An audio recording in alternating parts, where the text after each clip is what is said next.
piena di ragazzi che, senza conoscersi, di città diverse, socialmente differenti, in giro per le strade della loro città cantavano la loro proposta. Ora pare che ci sarà un'inchiesta. Tu, come ti chiami? Sei molto giovane. Qual è la tua proposta? Me chiami Brambilla e fulu perari, la ori la ghisa per pochi denari. Non ho in tasca mai la lira per poter fare un ballo con lei. Mi piace il lavoro ma non sono contento, non è per i soldi che io mi lamento, ma questa gioventù ci avrei giurato che mi avrebbe dato di più. Mettete nei fiori nei vostri cannoni, perché non vogliamo mai nel cielo. Voluto le malate a note musicali che formino gli accordi per una ballata di pace.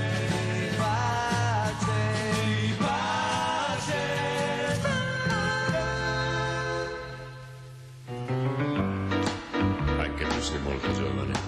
Quanti anni hai? E di cosa non sei soddisfatto? Ho quasi 20 anni e vendo giornali, girando i quartieri fra povera gente che vive come me, che sogna come me. Sono un pittore che non vende quadri, dipingo soltanto l'amore che vedo e alla società non chiedo che la mia libertà. Mettete dei fiori nei vostri cannoni, perché non vogliamo mai nel cielo.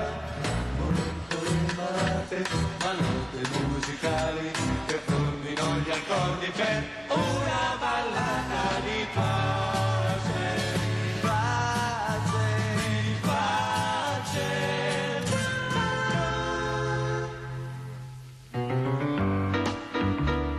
E tu, chi sei? Non mi pare che abbia di che lamentarti. La mia famiglia è di gente bene, con mamma non parlo, col vecchio nemmeno. Lui mette le mie camicie e poi mi critica se vesto così. Guadagno la vita lontano da casa perché ho rinunciato ad un posto tranquillo. Ora mi dite che ho degli impegni che gli altri han preso per me. Siete dei fiori nei vostri cannoni, Perché loro non vogliono il cielo. Voluto le malate, ma note musicali che formino gli accordi per una ballata di pace, di pace. Mettiamo dei fiori nei nostri cannoni, perché non vogliamo mai nel cielo. molecole malate, ma note musicali Che formino gli accordi per una ballata di pace, di pace, di pace.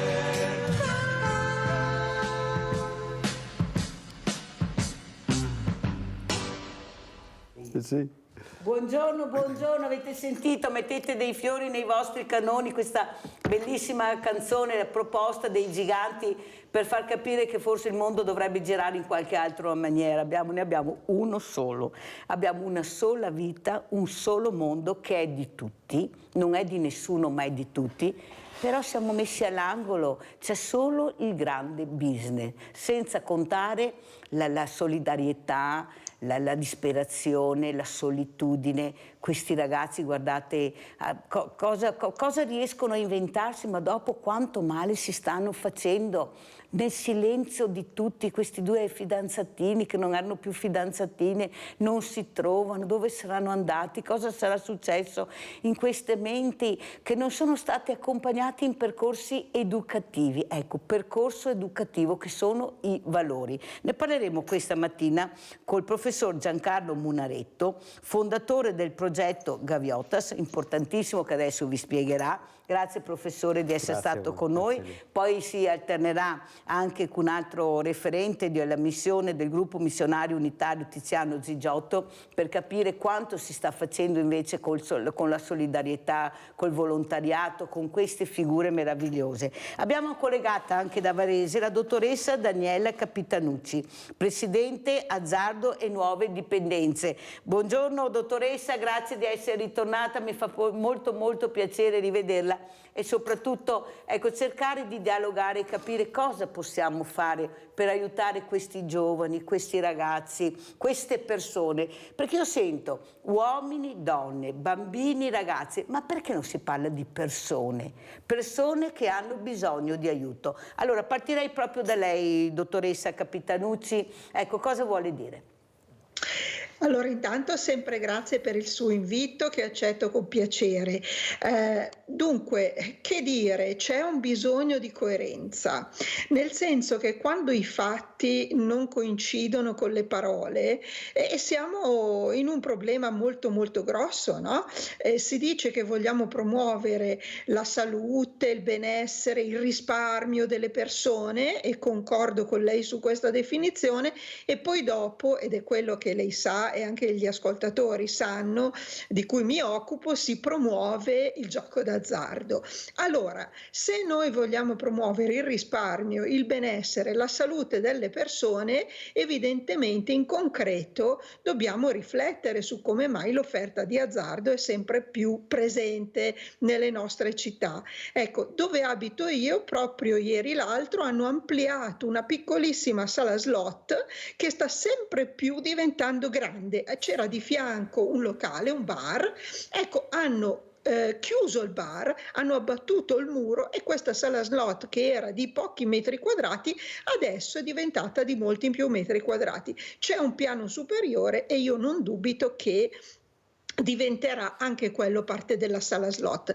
Questa sala slot dista forse 200 metri da 3 istituti scolastici sul nostro territorio. I ragazzi scendono dall'autobus e ci passano davanti. Allora io mi chiedo, no, proprio in termini educativi, qual è il messaggio che noi possiamo dare a questi giovani e anche agli adulti, però, cioè che cosa stiamo comunicando? Perché tacere queste situazioni vuol dire accettarle alla fine, vuol dire essere complici, e purtroppo non essere complici a questo punto vuol dire che anche il cittadino che non è interessato dal problema del gioco d'azzardo, quando si perde il controllo, qui deve scendere in campo.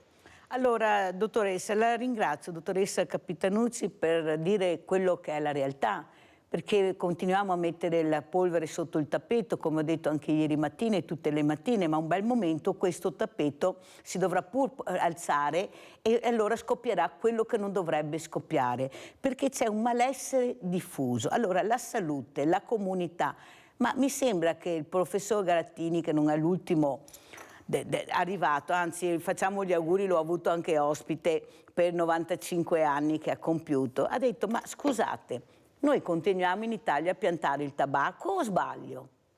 Ma continuiamo a piantare il tabacco o altro? E allora c'è qualcosa che non torna. Allora dov'è la salute se tu governo fai questo? Perché hai degli incassi incredibili. Allora ti interessa di più la salute pubblica o ti interessa di più il business? E qua cade il pero, perché la risposta è semplice: il business, e l'ha spiegato benissimo lei. Se stessero un po' attenti a quello che succede nel territorio, queste licenze non dovrebbero essere date, specialmente con delle scuole vicine, perché è un messaggio devastante. Entra e ti divertirai. Chi è che non vuole divertirsi a 12, a 14, a 16 anni? Chi è che non vuole provare l'emozione?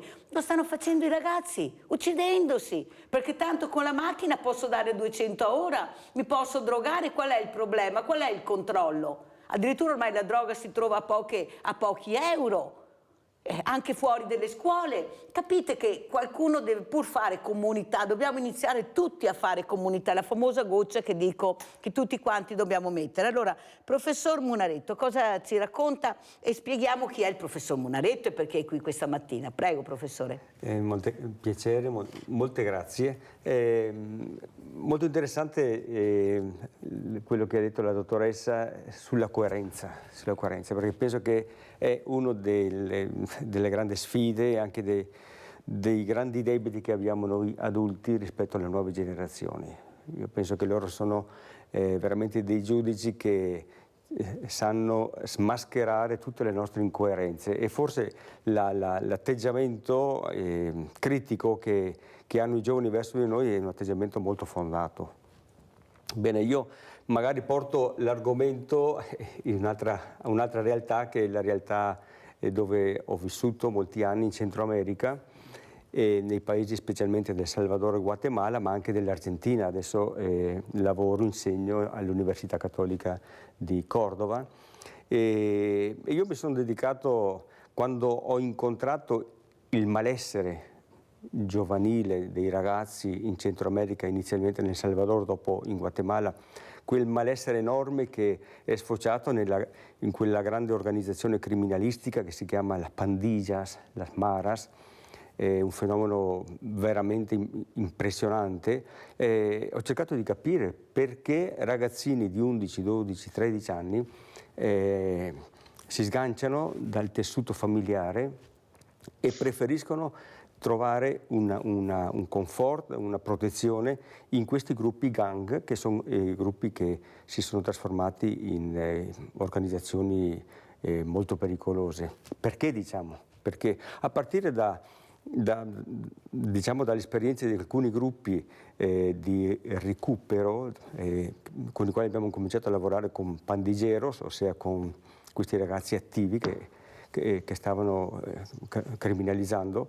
Bueno, ho cercato di capire qual era il grido diceva lei, no? È un grido di aiuto, di disagio tremendo, che ovviamente smaschera l'incoerenza degli adulti, maschera il fatto che sono ragazzi fin da piccoli abbandonati praticamente dai genitori, perché i genitori hanno dovuto fuggire all'estero, negli Stati Uniti normalmente hanno dovuto emigrare per differenti situazioni di ingiustizia, di povertà, lasciati soli. Ecco, scusi professore, spieghi bene, perché qualcuno ancora non ha capito. Non è che tutti arrivano qua perché vogliono vedere un mondo diverso, perché c'è una povertà in certi luoghi, in certe situazioni, e soprattutto con la tecnologia che abbiamo la fortuna o la sfortuna di avere, che questi ragazzi, queste persone vedono. Come fai a vivere a 16, a 18 anni senza niente? Né acqua, né cibo, né vestiti, niente. Su case che non sono case, perché e poi c'è il rovescio della medaglia, questo accusare, io so chi sei tu e non lo conosci neanche, la paura del diverso, i poveri contro i poveri. Prego, professore. Diciamo, le povertà che subiscono questi ragazzi sono inimmaginabili. Prima di tutto la povertà affettiva, abbandonati a se stessi, genitori che non li vedono più perché sono tutti migranti clandestini, la maggior parte non possono ritornare. Vengono lasciati all'attenzione dei nonni, dei vicini, che dopo spariscono, per cui un vuoto di contenimento affettivo fondamentalmente. E dopo le povertà strutturali di molti paesi, non abbiamo cioè, quando vengo in Italia anche qui ci sono i problemi, anche qui ci sono i poveri, ma diciamo le realtà, la povertà strutturale di quei paesi sono inimmaginabili per noi, completamente non è povertà, è proprio miseria pura, che è un'altra cosa, è miseria pura. Allora professore, andiamo a vedere anche il primo video, perché il tempo è tiranno, andiamo a vedere il primo video proprio Gaviotas, andiamo a vedere.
Allora, complimenti per questo video, professor Munaretto. Vorrei sentire anche la dottoressa Capitanucci, ecco, cosa dice di questo mondo, che è un mondo che cerca di avvicinarsi, di integrarsi, però qualcuno non vuole, ecco, fanno paura, lasciamo che si droghino, che si fumino, invece di integrare, di metterli assieme le persone, unirci, fare comunità. Prego.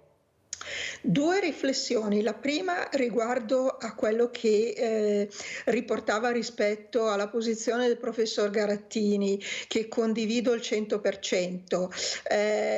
La prevenzione strutturale, quindi cercare di impedire che alcuni disturbi, alcune patologie possano svilupparsi attraverso azioni normative, quindi no, lui parlava dei campi di tabacco, ma possiamo parlare lo stesso dei giochi d'azzardo nel territorio, quindi la riduzione, l'annullamento, la cancellazione, ecco, queste cose non sono più nostro patrimonio. Si punta di più alla riabilitazione, ma io ci tengo a sottolineare che intanto la riabilitazione di queste patologie, penso alla dipendenza da gioco d'azzardo, costa molto cara, però i soldi che vengono impegnati, si parla di 50 milioni di euro in un anno a livello nazionale, non sono neanche lontanamente quello che viene raccolto dai cittadini. Cioè, lo spiego meglio, alla città di Samarate vengono raccolti in un anno, quindi dai cittadini di questo piccolo paese di 20.000 abitanti,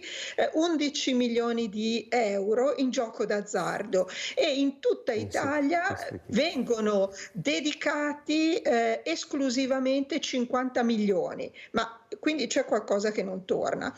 Pagare le cure costa caro e quindi queste sono un po' la foglia di fico. L'altra questione è che paradossalmente nei paesi veramente svantaggiati, come è stato fatto vedere, come dire, l'obiettivo di apprendere un lavoro, di dare delle opportunità concrete, è più percorribile che non in un paese come il nostro, perché per quale motivo un giovane, ma anche un adulto, dovrebbe mettersi a fare la fatica di lavorare quando gli viene suggerito che forse con un colpaccio al Superenalotto, piuttosto che il gratta e vinci, piuttosto che o aprendo un pacco magari o aprendo un pacco magari, esattamente, la sua vita può cambiare radicalmente. Allora noi siamo siamo paradossalmente un passo oltre, perché l'opportunità di avere buona formazione, buoni impieghi,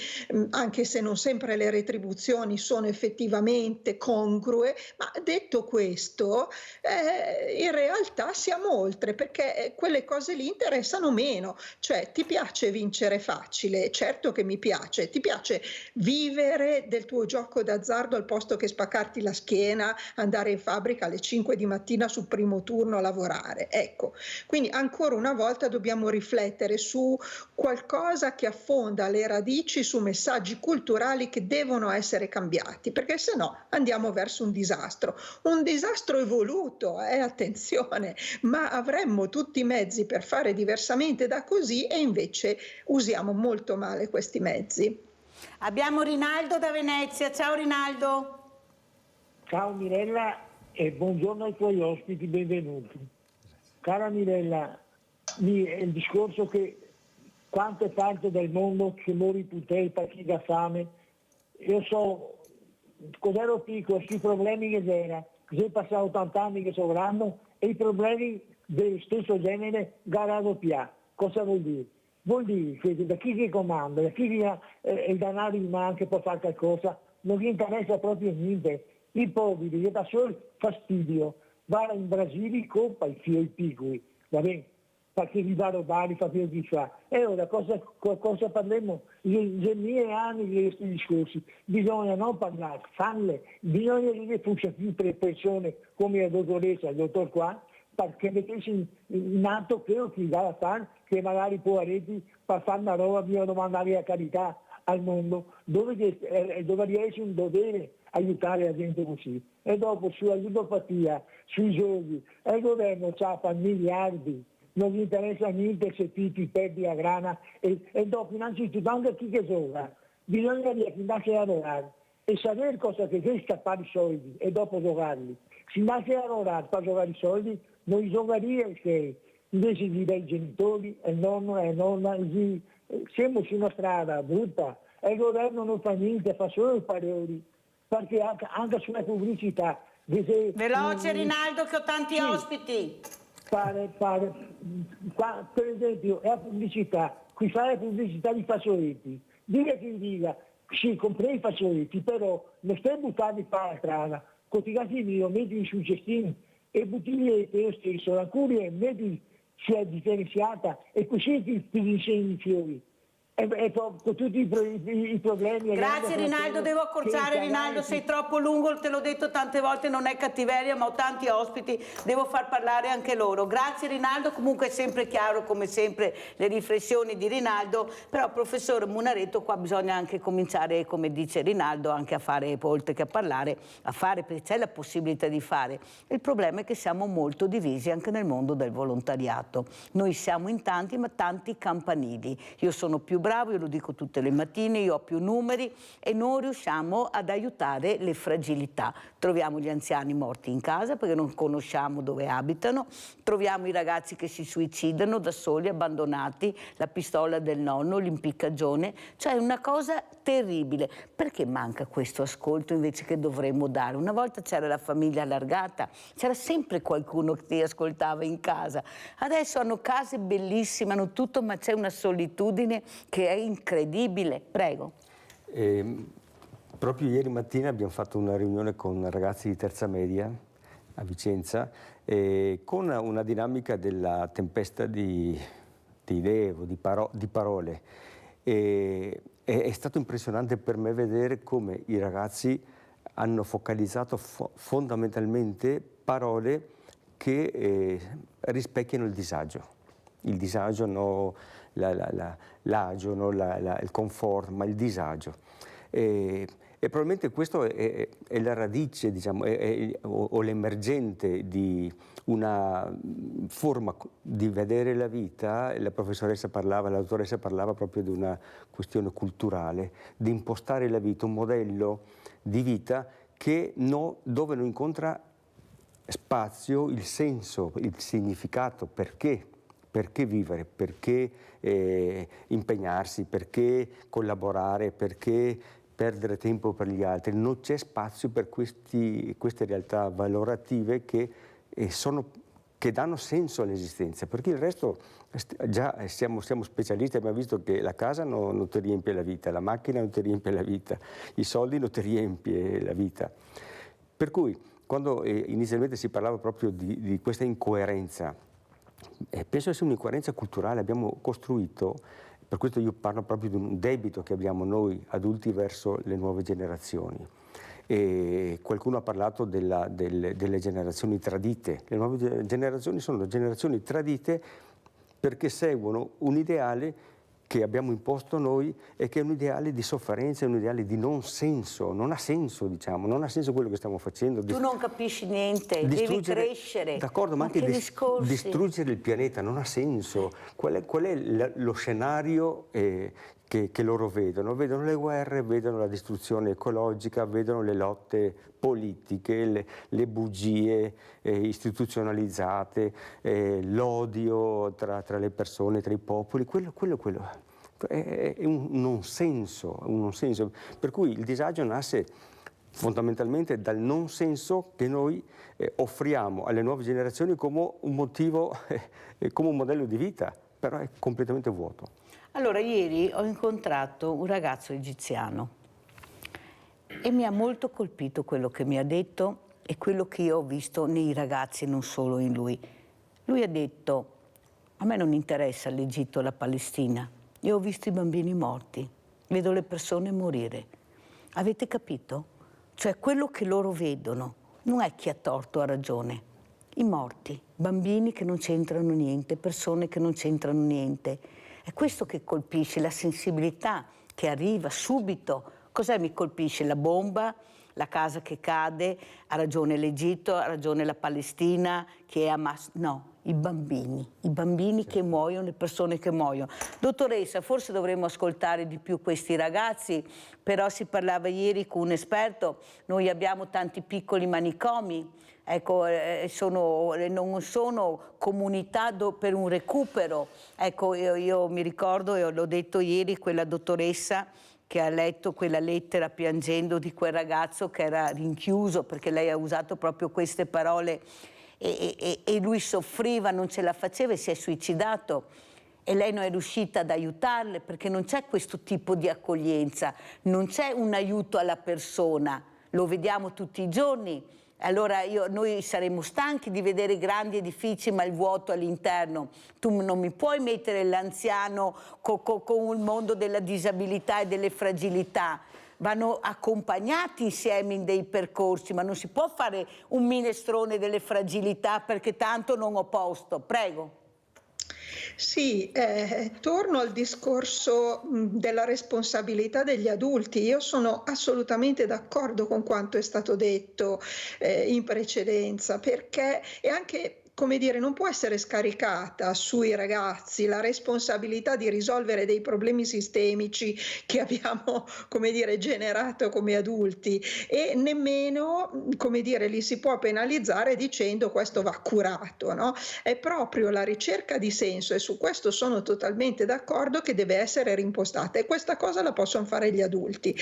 Mi veniva in mente mentre parlava il collega questa crisi vocazionale sul volontariato. Io non so come dalle vostre parti, ma qui da noi le associazioni di volontariato, quelli che si dedicano un po' agli altri, stanno invecchiando. Tutti i volontari sono per lo più vecchietti, non si riesce ad avvicinare i giovani a questa realtà, ma proprio perché non è una realtà che noi siamo stati in grado di trasporre a loro, trasmettere a loro, ma non è colpa loro, è colpa nostra.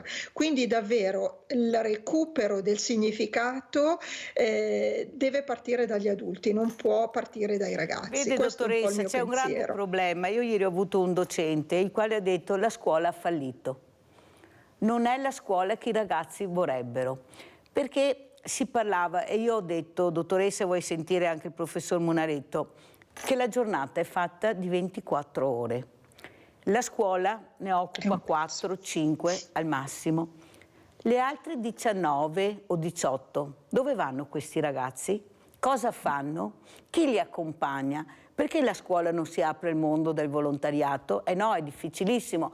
Io ho capito che la didattica è importantissima, ma loro vogliono essere intrigati, vogliono fare qualcos'altro. Se li intervisti come facciamo noi, loro ti dicono questo: voglio un pomeriggio che mi intrighi. Ma dove vado?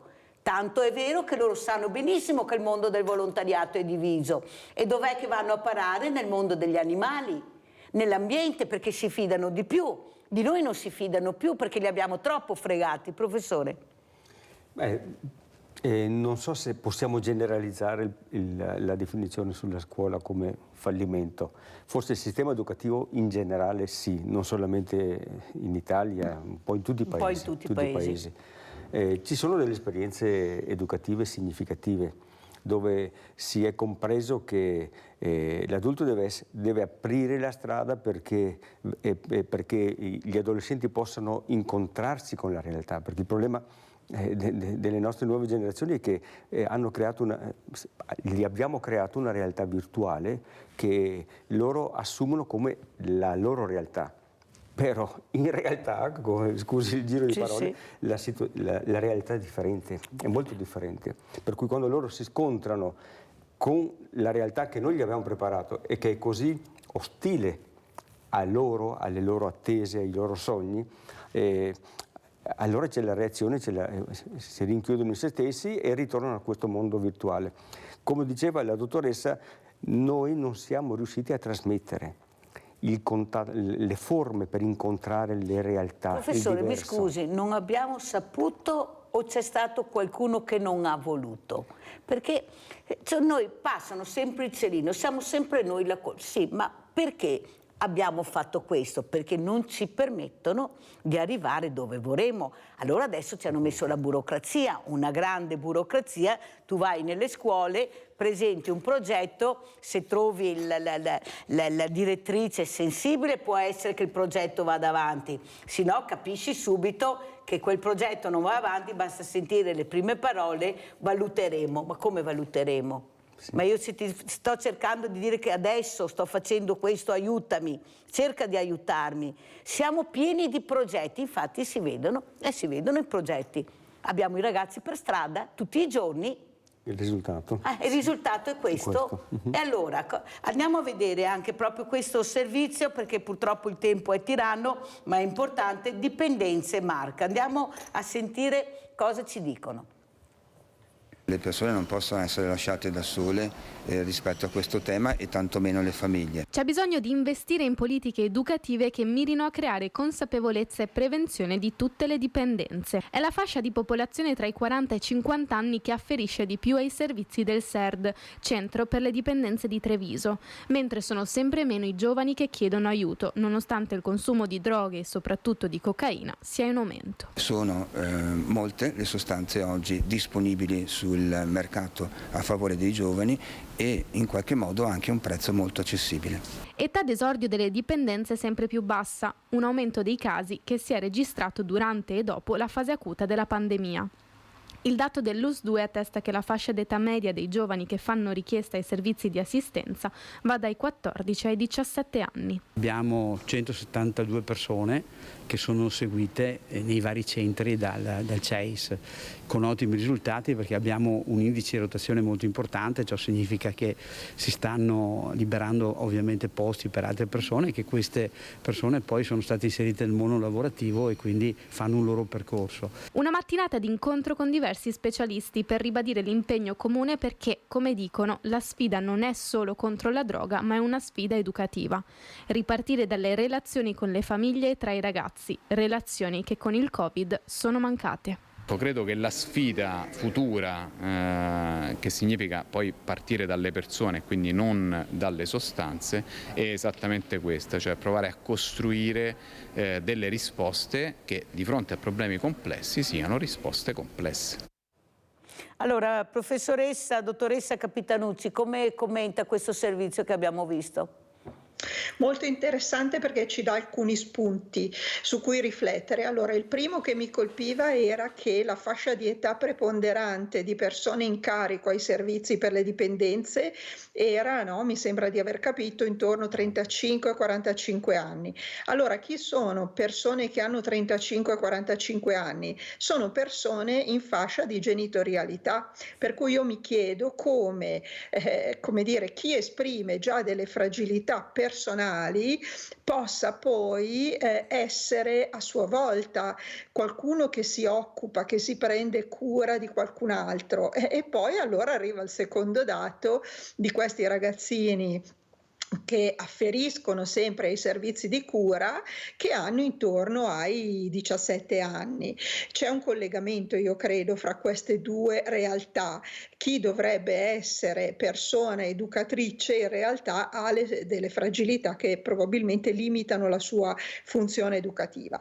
L'altra cosa sulla soddisfazione, che per carità in parte condivido, di riuscire a intercettare 140 persone che si riabilitano. Allora, io vorrei far presente, parlo solo del disturbo da gioco d'azzardo, che secondo i dati ultimi, ma un po' desueti perché risalgono al 2018 ed è stata l'ultima indagine nazionale, in Italia si possono identificare, erano stati identificati 1.500.000 giocatori con disturbo. Questo che cosa ci dice? Che in realtà ne vengono intercettati pochissimi dai servizi, dalle associazioni, dalle cooperative, e anche questo è un grande problema, perché per la punta dell'iceberg piccolina che viene intercettata c'è tutto un sommerso di persone che soffrono, del loro entourage che soffre e di danni concreti a loro stessi e al loro entourage. Quindi non possiamo assolutamente cantare vittoria, il problema è importante. Allora, dottoressa, se io le dico che sono 13 anni che un banco solidale dentro la provincia, l'unico banco alimentare all'interno di un ente pubblico in Italia, e se le dico che in 13 anni ho visto 3 politici e mai le pari opportunità, lei cosa mi risponde? Perché è là che arrivano le fragilità. È là che puoi aiutare, che puoi supportare, perché non basta la borsa della spesa, loro hanno bisogno di ascolto, di aiuto. Ecco, capisce che siamo lontani 1000 miglia, si fanno belli dicendo abbiamo il banco alimentare all'interno della provincia e non vediamo mai nessuno. Ma nessuno addirittura che porti un panettone, dottoressa, che porti un pacco di pasta, perché diamo fastidio. Capisce, dottoressa, qual è il problema? Il disagio ti pone davanti che devi muoverti, devi dare risposte. Siccome non ce l'hanno, allora non arrivano. Perché cosa possono fare, cosa possono dire? Che non hanno più voglia di dire niente, che il loro obiettivo è un altro, non è supportare. Professore. Ci sarebbero tante cose da dire. Inizialmente lei poneva il sospetto se tutto questo a livello educativo non sia il risultato anche di alcune scelte sovranazionali.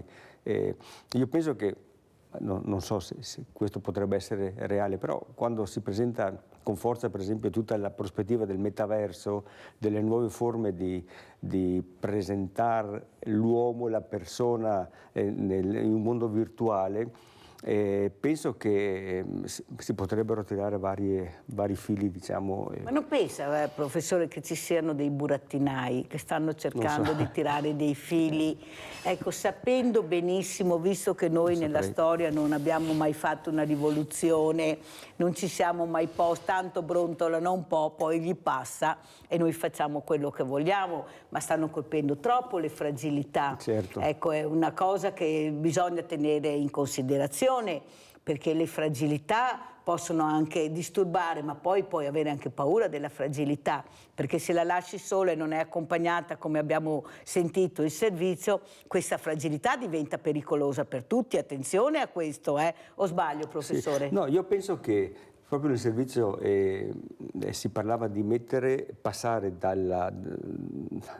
diciamo, dal farmaco alla persona. Io penso che questa è una svolta metodologica e anche antropologica fondamentale che penso sarebbe molto, molto utile tenerla presente e articolare attorno a questa proposta tutte le risposte, perché veramente se noi mettiamo a fuoco la persona, non il problema della persona, la persona che è vittima del problema e la persona che genera il problema, è più facile capire, anche offrire o accompagnare cammini e percorsi di soluzione.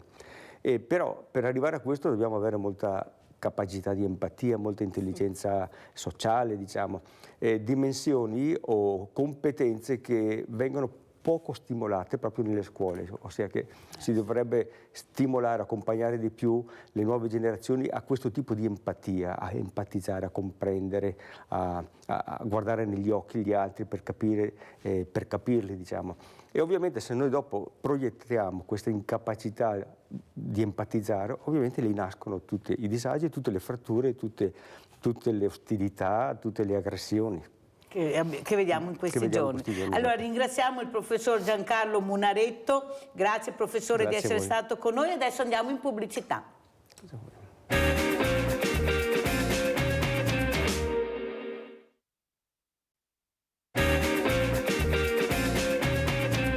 Con il progetto Gabbiani Ragazze e Ragazzi Imprenditori ci rivolgiamo a ragazzi e adolescenti di età compresa tra i 12 e i 16 anni. Il nostro obiettivo è stimolare e rafforzare in loro le abilità e le capacità di base per lo sviluppo di competenze imprenditoriali che consentiranno loro di affrontare il loro inserimento proattivo nella società con fiducia e creatività. L'apprendimento pratico e teorico acquisito nel progetto integra le conoscenze accademiche che i ragazzi e le ragazze acquisiscono a scuola, promuovendo atteggiamenti favorevoli a una mentalità imprenditoriale. La fase di scolarizzazione che questi ragazzi stanno ancora attraversando offre loro opportunità uniche, che difficilmente si ripresenteranno nella loro vita, per imparare a progettare il sogno della propria imprenditorialità. Ecco perché in Gabbiani Ragazze e Ragazzi Imprenditori sviluppiamo laboratori pratici e creativi di cucina, falegnameria, cucito ed elettricità di base, in cui i nostri giovani apprendisti non solo acquisiscono le conoscenze e le abilità di questi mestieri, ma imparano anche l'arte di avviare, gestire e far prosperare la propria attività. Gabbiani Ragazze e Ragazzi Imprenditori mira ad aiutare i ragazzi a sviluppare la fiducia in se stessi e a promuovere il rispetto per l'ambiente, la responsabilità e l'etica aziendale. Attualmente lavoriamo con comunità in Guatemala, El Salvador e Argentina. Ci auguriamo che altre persone di buona volontà si uniscano a noi come collaboratori, istruttori e donatori per portare il progetto in altre comunità, in modo che più ragazzi possano imparare l'imprenditorialità per trascendere e trasformare. Sono video che fanno capire tante cose. Saluto anche Tiziano Zigiotto, referente gruppo missionario unitario. Allora, Zigiotto, cosa mi racconta e perché è qui assieme al professor Munaretto?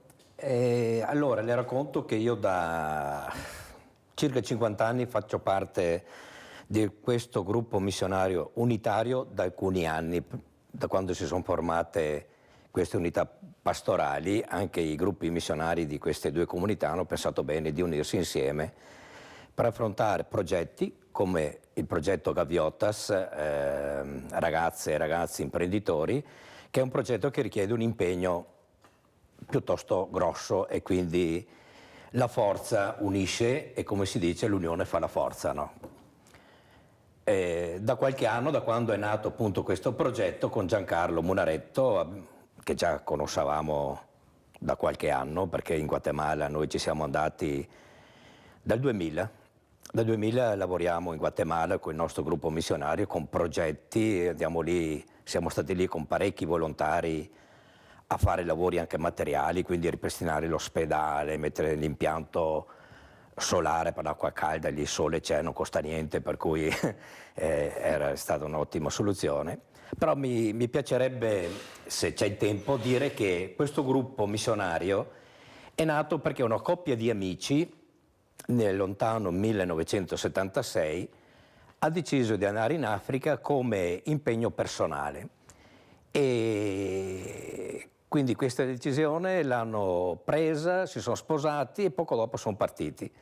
Però prima di partire hanno detto a noi amici: guardate, noi andiamo in Africa, andiamo perché l'abbiamo scelto, è il nostro obiettivo, ma abbiamo bisogno del vostro aiuto e apporto perché non vorremmo sentirci persi, tra virgolette, no? Perché andiamo lì soli, brava, la parola giusta. Allora abbiamo detto: vabbè, senti, facciamo un gruppo di appoggio a voi. E quindi da questo gruppo di appoggio, che ha lavorato moltissimo perché nella Repubblica Centroafricana dove loro lavoravano abbiamo dato materiali, medicine, di tutto e di più. E quegli anni erano anche belli, erano per questo tipo di lavoro, no? C'era entusiasmo, eravamo giovani. E poi quando sono tornati, dopo qualche anno sono tornati, una bella cosa è da dire che questa coppia di amici in terra di missione hanno messo al mondo 2 bambini. Quindi sono nati 2 missionari nuovi in terra di missioni, quindi l'integrazione, l'inserimento, il coinvolgimento che si parlava prima quando c'era anche la dottoressa, no, con Giancarlo Munaretto, per questa coppia di amici è stato reale, pratico, bello e trasmesso a noi che eravamo qui in Italia di supporto. No? Non solo dire o sperare, ma fare, brava, decidere Mirella. di fare. Brava. Dottoressa, come commenta queste parole molto importanti? L'abbiamo persa la dottoressa? No, eccola qua. Ecco, questo modo anche di agire non solo qui, ma devo aiutare chi è più povero di noi. Perché come diceva il professor Munaretto, c'è povertà e povertà. La miseria è un'altra cosa. La miseria va aiutata ancora di più perché noi abbiamo la fortuna di avere il mondo delle associazioni con i banchi alimentari che stanno aumentando, che cercano di mettere le pezze dove la politica non arriva, ma è un supporto reale che c'è subito. Non muori di fame in Italia, non si muore di fame, glielo posso garantire. Se muori di fame è perché lo decidi tu, ma non perché non puoi essere supportato. Questo è molto importante, e anche sul vestire, su tutto. Là manca veramente tutto, allora questi gruppi partono per aiutare proprio i più deboli, quelli che poi, come dice lei, possono essere avvicinati a questo mondo terribile che è il mondo della droga, il mondo delle armi, il mondo delle rivolte. Prego. Sì, io volevo riprendere 2 concetti che sono stati trattati prima dal professor Munaretto e anche da lei. Allora, la politica, interessante, domande quelle che poneva Mirella. Cioè, allora, io credo che bisogna concretizzare nel fare le cose che si dicono, quindi bisogna capire i politici quando vengono in visita se dicono di più e poi sono in grado anche di fare, supportare al fare oppure no. L'altra domanda che poneva era: ma ci sono dei burattinai? Allora sul gioco d'azzardo mi viene da dire di sì e anche qui c'è una grossa responsabilità politica perché la situazione dove ci troviamo oggi purtroppo è dettata da scelte politiche che non sono state fatte oppure che sono state fatte in una certa direzione. Non è un caso che ci troviamo con 140 miliardi di euro che vengono investiti dagli italiani in un anno soltanto al gioco d'azzardo. No, ripete la cifra, dottoressa, la prego, una cifra che fa rabbrividire. 140 miliardi di euro, ma non è solo una questione di soldi che sono già importanti, il problema è che per spendere 140 miliardi di euro ci sono ore e ore di tempo che vengono sottratti alle persone che giocano, perché per fare quei volumi vuol dire che le persone passano tanto tempo a giocare lontano dai loro affetti, lontano dalle relazioni che costruiscono, lontano dalla partecipazione alla solidarietà e alla collettività. Per cui davvero credo che questo sia il problema, è un problema di denaro ma non solo, e del tempo nessuno parla mai, ok? E invece il tempo è una variabile importante perché se io gioco 8 ore al giorno vuol dire che faccio mancare la mia presenza alla mia famiglia, a mia moglie, ai miei figli, ai miei genitori, e questo è altrettanto grave che non le perdite economiche che si possono facilmente quantificare. Vuol dire anche distruggere la famiglia. Vuol dire distruggere la famiglia non ha più valori. E con la famiglia distruggere la collettività. Sì. Torniamo sempre lì in giro. Io riflettevo, è vero che ci sono questi paesi dove operano missionari, eccetera, che sono veramente in miseria, però a volte io mi chiedo se non sia una miseria anche quella in cui ci troviamo noi, perché è vero che il piatto non manca a nessuno, è vero che l'abito non manca a nessuno, ma la perdita dei valori è molto importante. Mi ha fatto pensare il commento di un'ostetrica che ho conosciuto in questi giorni, che lavora in un consultorio pubblico, gravata da 2000 compiti burocratici che allontanano dalla cura del paziente. Questa ragazza va a fare annualmente volontariato in Africa come ostetrica, dove i mezzi sicuramente non sono quelli che abbiamo noi, e allora gli abbiamo chiesto: ma perché tu tutti gli anni vai un mese delle tue vacanze quando potresti riposarti a stare in Africa? E lei mi ha detto: perché lì recupero il senso del mio lavoro, che non è burocrazie, carte, compilare moduli e dedicare al paziente soltanto un'infinitesima porzione del mio tempo. Io quando sono in Africa sono per il paziente tutto il tempo, con pochissimi mezzi, ma siamo io e le mie donne, io e i bambini che assisto, e questa cosa dovrebbe veramente farci riflettere.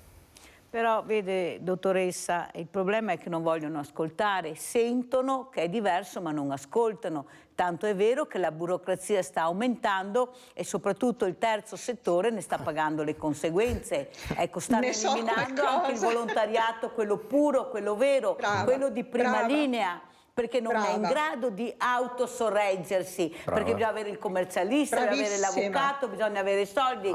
Ecco, cosa dice Gigiotto? Guardi, è un tasto talmente dolente che il nostro gruppo missionario, che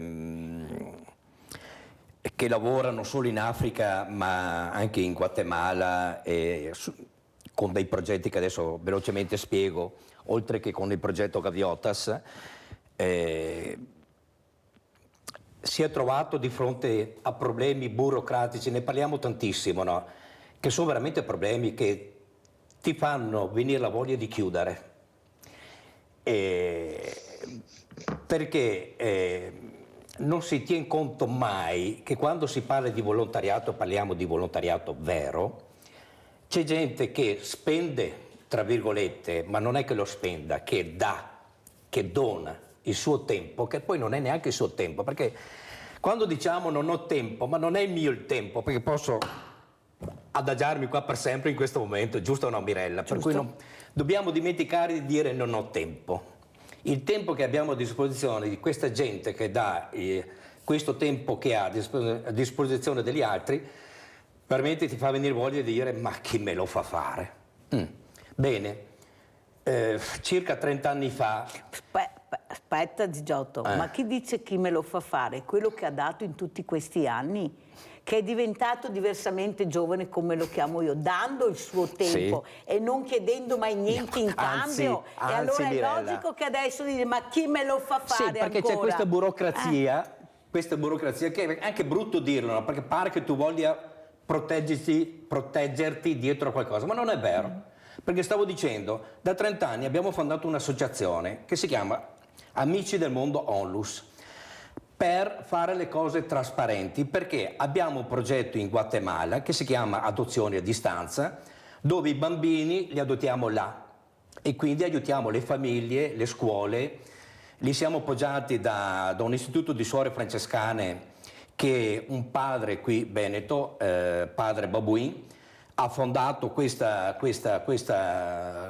associazione, questo hogar, questo focolare, dove ha ospitato bambini, ha fondato un ospedale, li ha fatti studiare, ma parliamo di tanti anni fa, quindi negli anni 60, e noi appoggiiamo questo progetto di adozione. Abbiamo circa 600 bambini adottati adesso, no? Con i padrini qui che danno una determinata cifra annuale. Adozione a distanza. Adozione a distanza. Quindi abbiamo fondato questa associazione per essere trasparenti, legali.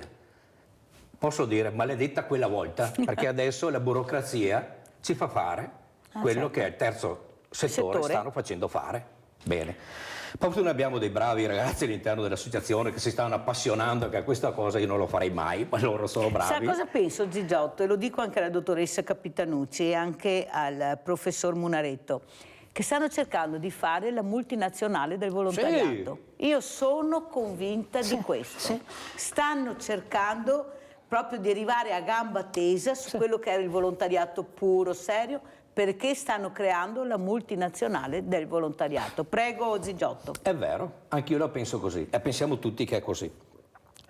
Perché sì, il volontariato... posso intervenire? Prego, perché dottoressa. Questo è un tema che mi sta veramente molto a cuore. Allora, la riforma del terzo settore, avete ragione, ha portato proprio un divario immenso fra il volontariato basato sul dono e l'impresa sociale, sì. Facendo una gran confusione, perché il volontariato non è impresa sociale, il volontariato è dono e non ha niente a che vedere con l'impresa sociale. E dirò di più, nella nostra realtà, ma credo che sia abbastanza trasversale, hanno chiuso, io direi il 60% delle piccole organizzazioni di volontariato e di promozione sociale. Questi dati sono dati pubblici, perché prima i registri venivano gestiti dalle province, gli uffici terzo settore delle province, e quindi davvero bisognerebbe metterli in luce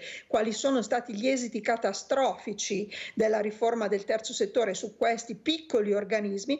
Piccoli non vuol dire inutili, perché hanno chiuso le associazioni magari di 30-40 volontari puri che andavano a passeggio con l'anziano, che portavano a domicilio il pasto, che facevano un po' di compagnia. Chi li farà questi servizi adesso? Perché l'impresa del terzo settore, l'impresa sociale, vuole i soldi per farli. E quindi si è perso un patrimonio, si rischia di perderlo se anche qui non ci sarà un'inversione di tendenza, perché, come dire, queste piccole realtà difficilmente stanno al passo. E le dico, fortunati voi che avete dei giovani volontari che si appassionano. Nel nostro gruppo, purtroppo, giovani o comunque che si appassionano al nostro gruppo, siamo già pochi, e pensare di distogliere ore preziose a compilare i registri di rendicontazione all'interno del portale del RUNTS, piuttosto che andare a fare attività sul territorio, ecco, è veramente un peso di cui qualcuno dovrebbe rispondere, perché in realtà questa cosa esita in depauperamento dei servizi che possono essere offerti e dell'aiuto che può essere offerto. Ma anche qui tutti tacciono. Il problema è quello, dottoressa, capito perché io sono arrabbiata. Mi dicono: ma sei arrabbiata? Ma devo essere felice con quello che vedo tutti i giorni che accade? No, perché sono arrabbiata? Perché le cose vanno male, ma nel silenzio di tutti, perché si ha paura di parlare, di dire quello che è la realtà. Guai a parlare, perché tocchi la politica, e guai toccare la politica, e ci mancherebbe, e rischi grosso se tocchi la politica, e allora tutti zitti, però si morirà. Faremo la fine, come diceva il professor Munaretto, dei Maya, degli Incas, noi spariremo, perché tanto ragazzi non ce ne sono più, nessuno ha più voglia di far famiglia, ci chiuderemo sempre di più e spariremo. Allora ringrazio veramente tanto la dottoressa Daniela Capitanucci, presidente Azzardo e Nuove Dipendenze, collegata con noi da Varese. Grazie professoressa di essere stata con noi. Grazie a voi, grazie, veramente grazie, ma ci sentiremo ancora. Insista a dare voce. Buongiorno, grazie dottoressa. Dando voce è importante. Grazie, veramente grazie dottoressa Capitanucci. Allora Gigiotto, come ci saluta? Allora, intanto vorrei dire che la nostra associazione è di Vicenza, che è importante sapere la zona, e vorrei dire che non bisogna demordere, nel senso che le piccole realtà sono le più fattive, sono le più volontarie, sono le più genuine, quindi bisogna lavorare perché continuino ad esistere e bisogna essere sempre presenti, quindi farci sentire, farci, è brutta parola, pubblicità, perché facendoci conoscere la gente sa e partecipa. Se ho il tempo un attimo veloce, parlava dei giovani e noi siamo tutti giovani dai 75 rotti, come si diceva, no? Però stiamo tentando di agganciare i giovani più giovani in piccole realtà, in piccole attività è difficile averli, per cui li contattiamo facendoci presenti nei loro ritrovi, quindi parlando e invitandoli alle nostre. Sono piccoli passi, è difficile, però bisogna lasciare la possibilità che ci sia qualcuno che venga dopo di noi. Allora Gigiotto, io mi permetto di aggiungere che il volontario è sempre giovane, non è diversamente giovane. Il volontario è giovane perché è proprio il mondo di operare con l'associazionismo, proprio col volontariato, che ti fa rimanere giovane, ti senti giovane, anche se fai parte di gruppi diversamente giovani, però in quel momento si è giovane, non c'è niente da fare. Grazie, ma è grazie vero. a questo. Grazie anche a Tiziano Gigiotto, referente gruppo missionario unitario, grazie anche al professor Giancarlo Munaretto, progetto Gaviotas, grazie veramente, pubblicità. Grazie a voi e buona giornata. Grazie.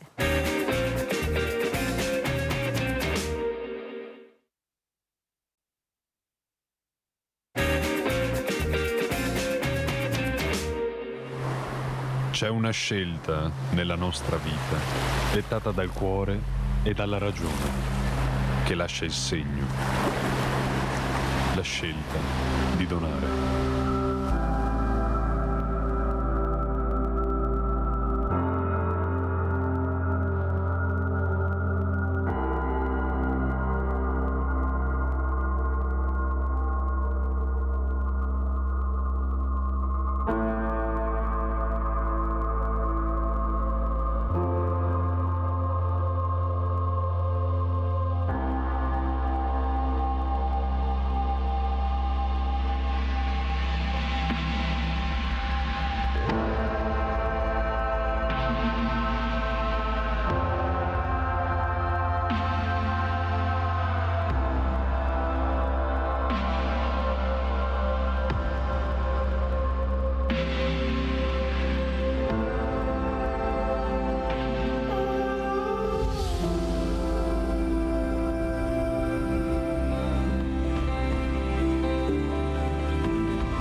Fondazione Banca dei Tessuti di Treviso, impegnati per migliorare la qualità della vita.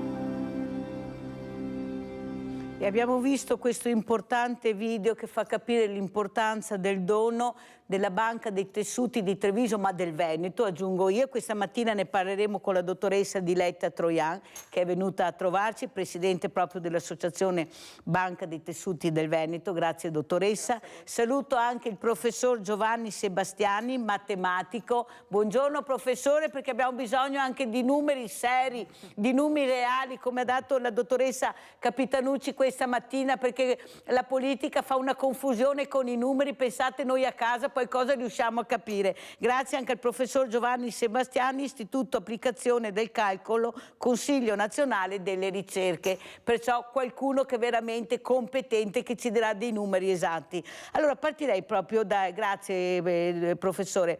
Dottoressa Troian, cosa sta succedendo anche nel nostro territorio, che un po' alla volta ci si apre a queste donazioni, perché eravamo veramente con dei numeri veramente risicati, perché si aveva paura, non si conosceva. Ecco, il non sapere, la non informazione che non arriva, quella corretta, quella giusta, prego.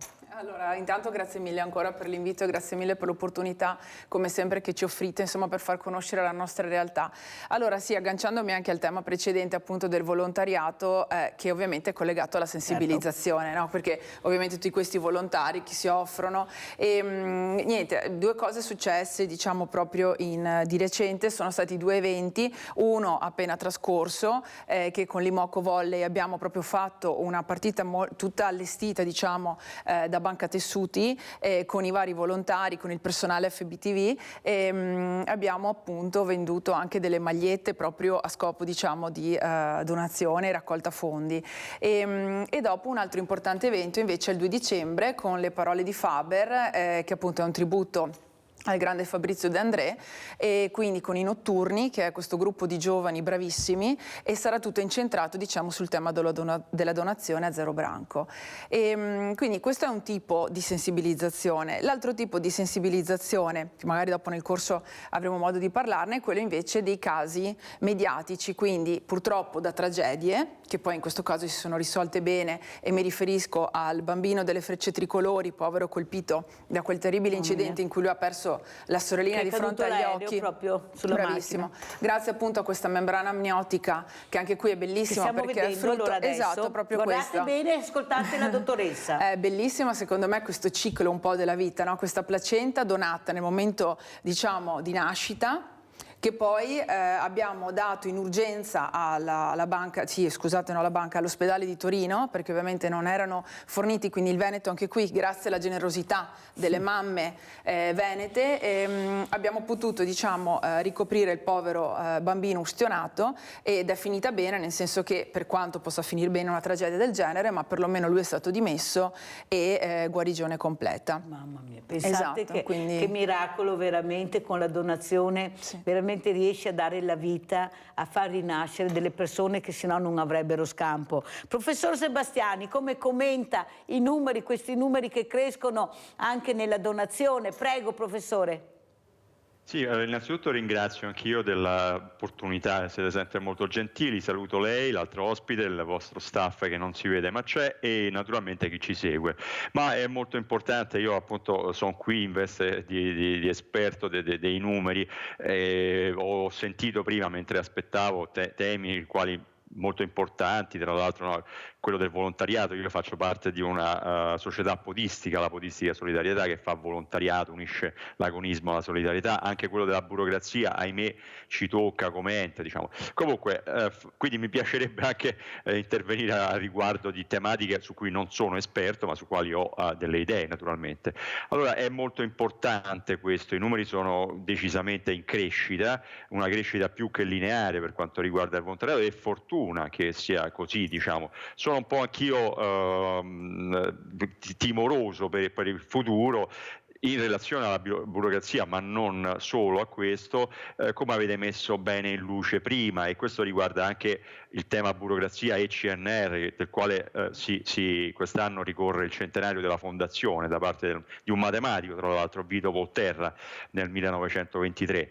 Perché appunto ho un po' l'impressione che ci sia una tendenza anche lì a aziendalizzare, diciamo, no? Mentre la forza del volontariato è proprio quella della crescita dal basso, di questa spinta individuale, che poi dopo, una volta che forma un gruppo, ha chiaramente un impatto notevole, può avere un impatto notevole, e lo ha. Noi siamo 1200 nella nostra società sportiva e facciamo di tutto, dal servizio nella Caritas alle mense, appunto, qui a Roma per i poveri. Poi io sono stato volontario gli ultimi 4 terremoti che ci sono stati nel centro Italia negli ultimi 20 anni essenzialmente, e poi andiamo alle gare, raccogliamo fondi che poi destiniamo a vari progetti. Appunto, ha citato prima Africa, ce ne abbiamo 2 noi in Africa, ma anche in Italia, perché appunto non c'è, come diceva, la fame qui da noi, questo è certo, però ci sono tante situazioni dove c'è una sofferenza, spesso anche mentale, diciamo, magari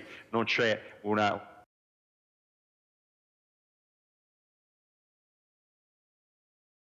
sofferenza. Quindi i numeri sono confortanti, però ecco si nota, diciamo, questo le ripeto anche a livello personale, non lo so quantificare, no? Quanto la burocrazia faccia resistenza su questo, anche perché è un fenomeno che si sta diciamo sviluppando negli ultimi anni, diciamo. Noi siamo quasi paralizzati al CNR con la nuova riforma che c'è adesso, insomma, no?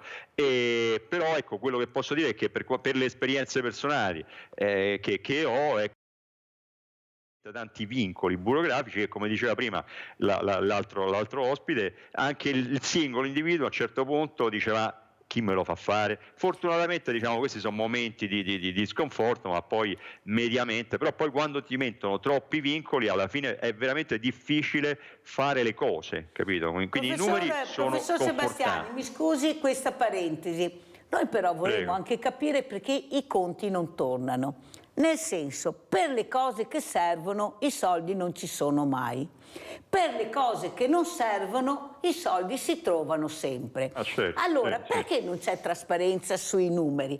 Perché alla fine questi numeri li paghiamo noi con le nostre tasse, col nostro modo di vivere. Perché non c'è trasparenza su quello che viene fatto? Ma collegati a internet che vedi. No, non è così, io non vedo e non so quali numeri mi stiano dando, se sono numeri reali o se sono numeri artificiali, messi là.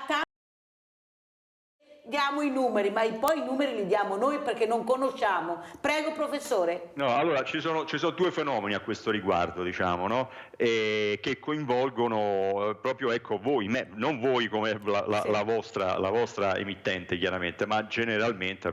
Allora, che da una parte non vengono dati i numeri, ci sono tanti di questi talk show dove essenzialmente c'è una polarizzazione, due persone che sulla base di idee, diciamo, no? E non di numeri, si contrastano, diciamo, no? Quando la realtà è ben complessa, insomma. Adesso lo stiamo vedendo ahimè, questa tragedia che c'è lì in Israele e Palestina, insomma, no? La realtà lì è molto complessa, e però noi sentiamo, e se seguiamo questi talk show, numeri zero, diciamo, no? Come spesso è capitato anche durante la pandemia, diciamo, no? E avete visto che alcuni medici hanno previsto che a agosto del 2020 sarebbe finita la pandemia, no? Non mi faccia far nomi, sulla base di zero numeri, d'accordo?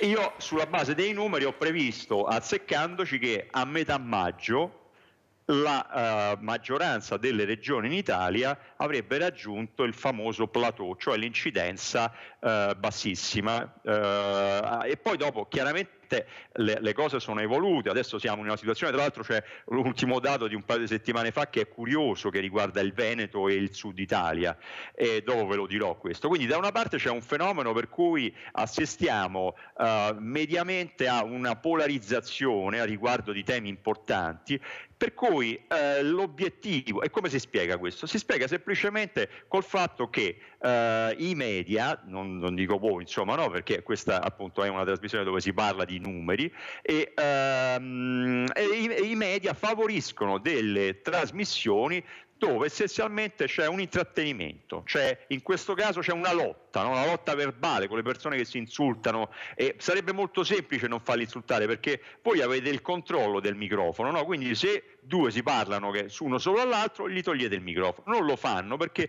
la gente vuole vedere questo, primo fenomeno. Dall'altro invece c'è un fenomeno dove vengono dati dei numeri, ok? Ma senza spiegarli. Vengono dati dei numeri grossolani senza spiegare, per far vedere che dietro c'è uno studio, i numeri vanno spiegati, e per la maggioranza delle situazioni questo è possibile anche a delle persone far capire dei concetti. Io tutte le volte che sono stato invitato, fortunatamente adesso molto di meno per la pandemia, ho investito molto tempo per far capire alle persone dei concetti basilari, che tra l'altro alcuni di questi servono nella vita di ogni giorno, capisce? Perché alcune cose di statistica bayesiana lo usa ogni giorno, che guarda fuori e deve decidere se prende o meno l'ombrello sulla base di quello che vede fuori e sulla sua esperienza passata, capisce? Non lo sappiamo, ma stiamo usando quello che si chiama la statistica bayesiana ogni giorno, che il tempo, come qui a Roma, non so su da voi, ma è incerto, capito? capito? E quindi ci sono questi... confusione, professore, perché veramente non ci danno i numeri, ma sentiamo solo bla bla bla. Dottoressa Troian, come commenta queste parole, l'importanza dei numeri invece? Che i numeri hanno un'importanza incredibile, come dice il professor Sebastiani, fanno capire tante cose, ma non c'è trasparenza sui numeri, sennò chi mette le mani nella marmellata, professor Sebastiani? Se danno i numeri corretti non riescono più a mettere le mani nella marmellata. Questa è... Prego, dottoressa. Sì, assolutamente. Io ovviamente non mi permetto di commentare il bravissimo prof che appunto parla dal punto di vista economico, io parlo più dal punto di vista invece della problematica che abbiamo relativa ai numeri della donazione, no? Che è importante. Esatto, che comunque sembra un tema trasversale, quello dei numeri, e quindi appunto abbiamo bisogno di aumentare il numero di donatori, perché purtroppo non riusciamo a rispondere alle richieste di interventi. Fate conto appunto che adesso stiamo facendo una rete europea anche per supportare le povere vittime delle guerre, purtroppo, bisogna usare il plurale, delle guerre, quindi già in Ucraina ci sono stati chiesti, quindi abbiamo fornito gratuitamente a tutti i civili e soldati, perché di fatto sono comunque umani, membrane amniotiche, tessuti per urgenze, e lo stesso anche per l'attuale guerra, diciamo, Israele-Palestina, e ci è stata fatta proprio una richiesta urgente proprio perché non ci sono tessuti e loro lì hanno diciamo perso tutto. E per quanto riguarda la situazione veneta, siamo comunque l'eccellenza, perché la generosità dei veneti è incommensurabile, però ovviamente avendo tanti interventi soprattutto post-Covid, devo dire che non riusciamo a rispondere alle esigenze soprattutto per i pediatrici, quindi valvole cardiache, interventi diciamo di malformazioni e via così. Quindi per questo stiamo cercando di sensibilizzare tramite il volontariato. Devo dire che sempre anche AIDO ci dà sempre un grande supporto per far sì che sia i chirurghi, perché spesso neanche diciamo gli addetti al settore conoscono la possibilità di donare, sia appunto i civili. Però dottoressa Troian, quello che traspare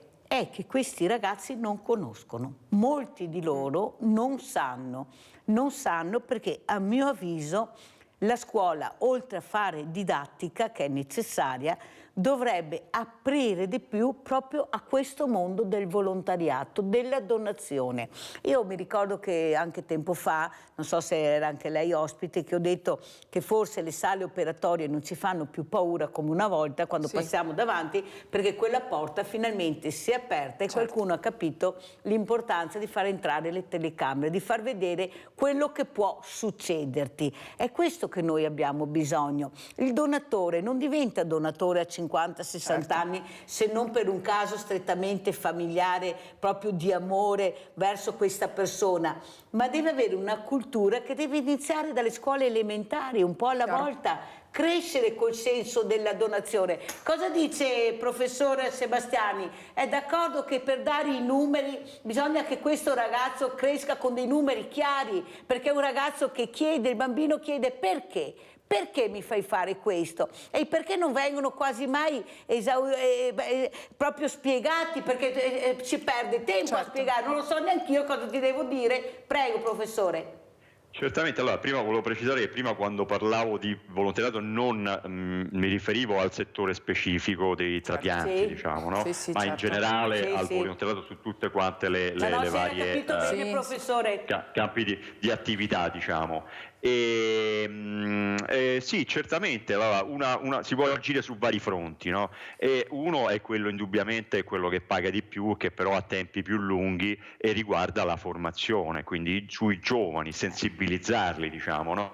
Però ecco, parallelamente bisognerebbe spingere perché la politica faccia anche il proprio dovere a questo riguardo, diciamo, no? Sui trapianti la stimolazione anche economica dei cittadini e non solo su base volontaria avrebbe un grande effetto. Io l'ho detto a suo tempo per quanto riguardava, si ricorda che c'erano quel software, come si chiamava? Immuni, mi sembra, per il contact tracing. Io sono sicuro che se fossero stati dati dei soldi, subito una grandissima frazione della popolazione lo avrebbe fatto. Quindi da una parte sicuramente agire a livello di formazione, quindi i giovani, la scuola, la famiglia, diciamo, no? Però anche a livello di Stato, perché poi quando mi faccio al tema di prima, per esempio, che riguardava le dipendenze, no, dal gioco, ma lì c'è una palese cattiva volontà, perché avete sentito questi casi di questi giocatori molto pagati da adesso? Uno ha perso 1 milione di euro, capisce? Lo sai quanto ci metto io per guadagnare 1 milione di euro nella mia vita? Diciamo, ecco, quello l'ha perso e non so se in un giorno, un quarto d'ora e così via. E allora lì tutti, no, gli organi, la Federcalcio, il presidente e così via, tutti a puntare il dito, poi accendi la TV sulla quale stanno i ragazzi e così via, e chi trovi un ex calciatore molto famoso, che mi piaceva pure, fare la pubblicità delle scommesse del calcio. Capito? Allora questa è veramente una falsità, capito? Quindi allora, da una parte, per tornare alla sua domanda, da una parte bisogna agire a livello di formazione, sensibilizzazione, quindi lì le famiglie e la scuola hanno un grande ruolo, indubbiamente. Però poi bisogna tener conto che questi ragazzi non vivono solo nella famiglia, nella scuola, specialmente certe fasce d'età vivono fuori. Noi tutti abbiamo cresciuti anche fuori casa, no? Con altre persone, o dentro casa davanti ai media, ma anche fuori. Adesso non c'è più bisogno di stare dentro casa, perché col telefonino stai in rete dove vuoi, diciamo, no? Allora, quando lì c'è un bombardamento di certe, da parte appunto pubblicitari, di certi messaggi, è veramente molto difficile. Allora lì è la politica che deve mettere delle limitazioni, no? Adesso, ma avete visto un altro tema, questo che è legato ai trapianti, no? Perché i trapianti spesso sono, alcuni organi sono da parte di ragazzi che sono morti in incidenti, per esempio, no? Allora lì, in quel caso degli incidenti, alcuni di questi sono generati perché volevano fare un video che poi diventa virale e così via, va bene? Allora lì sarebbe molto semplice, diciamo, perché tutte quante le piattaforme che permettono questo vanno oscurate. Sarebbe molto semplice. Allora andiamo avanti perché il tempo è tiranno. Andiamo a vedere anche un altro video molto importante per capire l'importanza di questa fondazione della Banca dei Tessuti. Andiamo a vedere questo tessuti liofilizzati. I vantaggi sono numerosi, dalla conservazione a temperatura ambiente alla facilità di trasporto. Qualità e sicurezza vengono garantite attraverso apparecchiature con adeguate strumentazioni analitiche che consentono alla Fondazione Banca dei Tessuti del Veneto di fornire tessuti liofilizzati e che mantengono inalterate le proprie proprietà.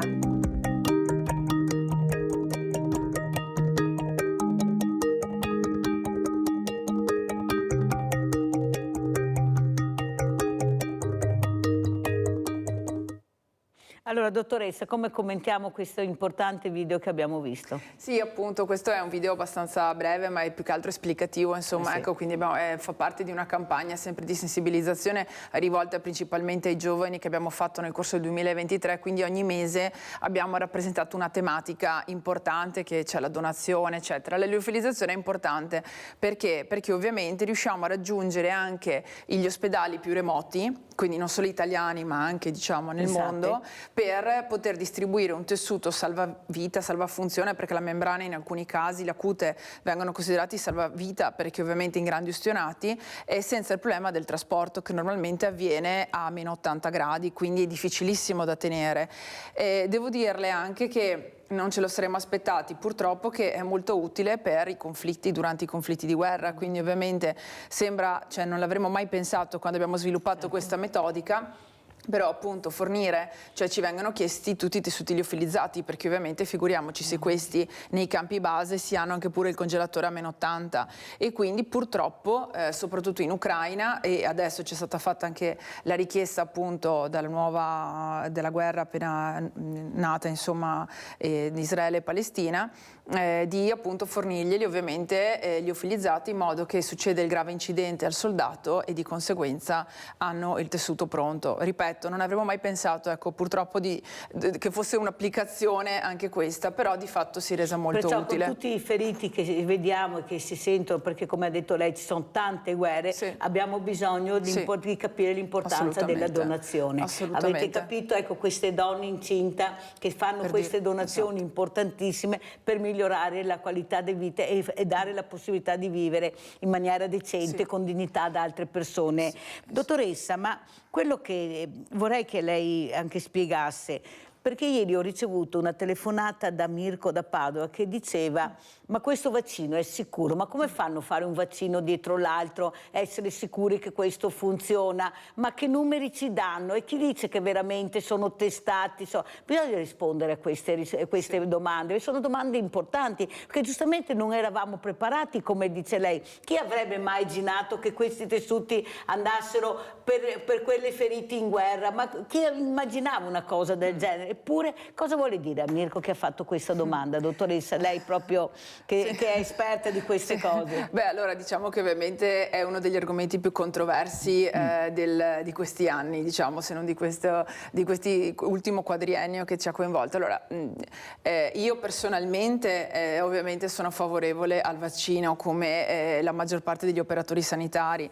Devo dirvi, allora, piuttosto che parlare di cose scientifiche, perché come dicevate prima, anche i rapporti, comunque i dati, effettivamente nessuno li ha mai visti, non ci sono ancora pubblicazioni. Devo dire che questa pandemia ci ha preso un po' tutti alla sprovvista, quindi anche queste case farmaceutiche, che se ne dica, però di fatto hanno dovuto correre per cercare comunque di salvare e quindi di produrre un prodotto. Ovviamente normalmente, non so, per il vaccino del vaiolo, per dire, ci sono voluti anni, è vero, e qui c'è stata un'emergenza acuta che nella storia, insomma, a parte l'influenza spagnola... E hanno investito però, perché i grandi hanno preso paura e hanno investito nella ricerca, nella scienza. Sono arrivati i soldi perché con quelli si va avanti. Prego, dottoressa. Ecco, sì, io mi limito alla mia parte sanitaria, però è giusto che ci siano gli incisi. Sì, assolutamente sì. E devo dire che effettivamente il Covid dall'altro è stato terribile. È mancato mio nonno, il papà di mia mamma, che ci sta seguendo tra l'altro, e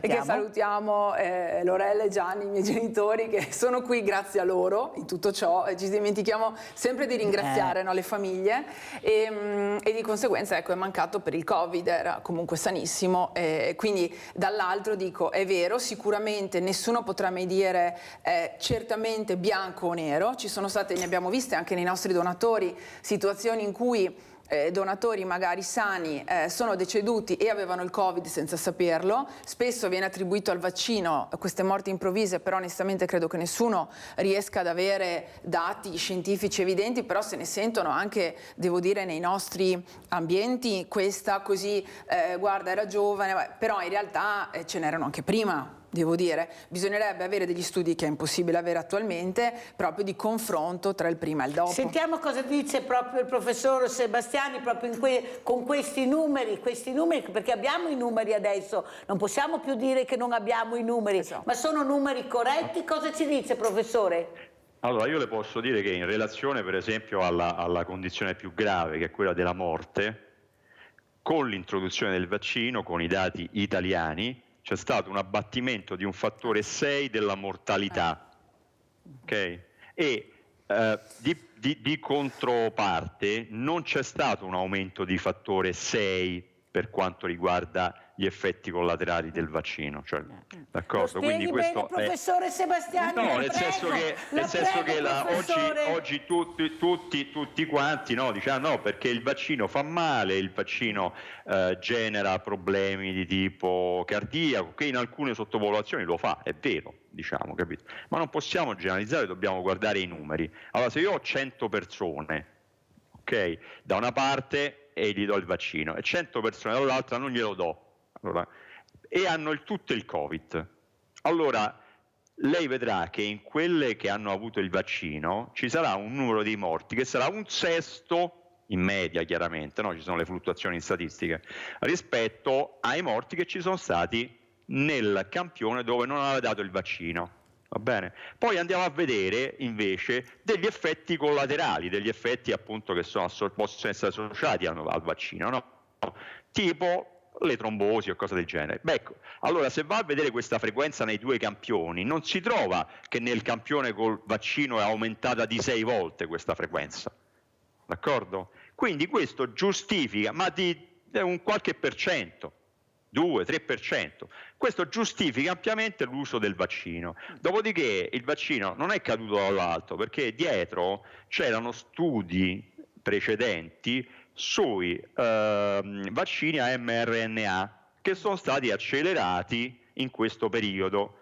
Una cosa che bisogna dire, quindi io sono non a favore, stra a favore dei vaccini, però bisogna anche dire le cose come stanno, perché la maggioranza dei rischi in questo periodo per quanto riguarda lo sviluppo dei vaccini se ne sono presi gli stati, la maggioranza degli introiti se ne sono presi le case farmaceutiche, d'accordo? Che fanno valanga di soldi su questo bisogna dirlo chiaramente, quando invece per situazioni come questo il prezzo non dovrebbe aumentare, come cosa che è accaduta con il tempo, ma dovrebbe diminuire, perché questi sono fenomeni globali che possono portare veramente a un abbattimento della popolazione nel caso in cui non usi i vaccini, ma di frazioni importanti, capito? Quindi sicuramente i vaccini sono stati e sono utili. Ha citato suo nonno, io ho mio padre che è uscito il 3 novembre dopo un mese d'ospedale per polmonite da Covid, 94 anni.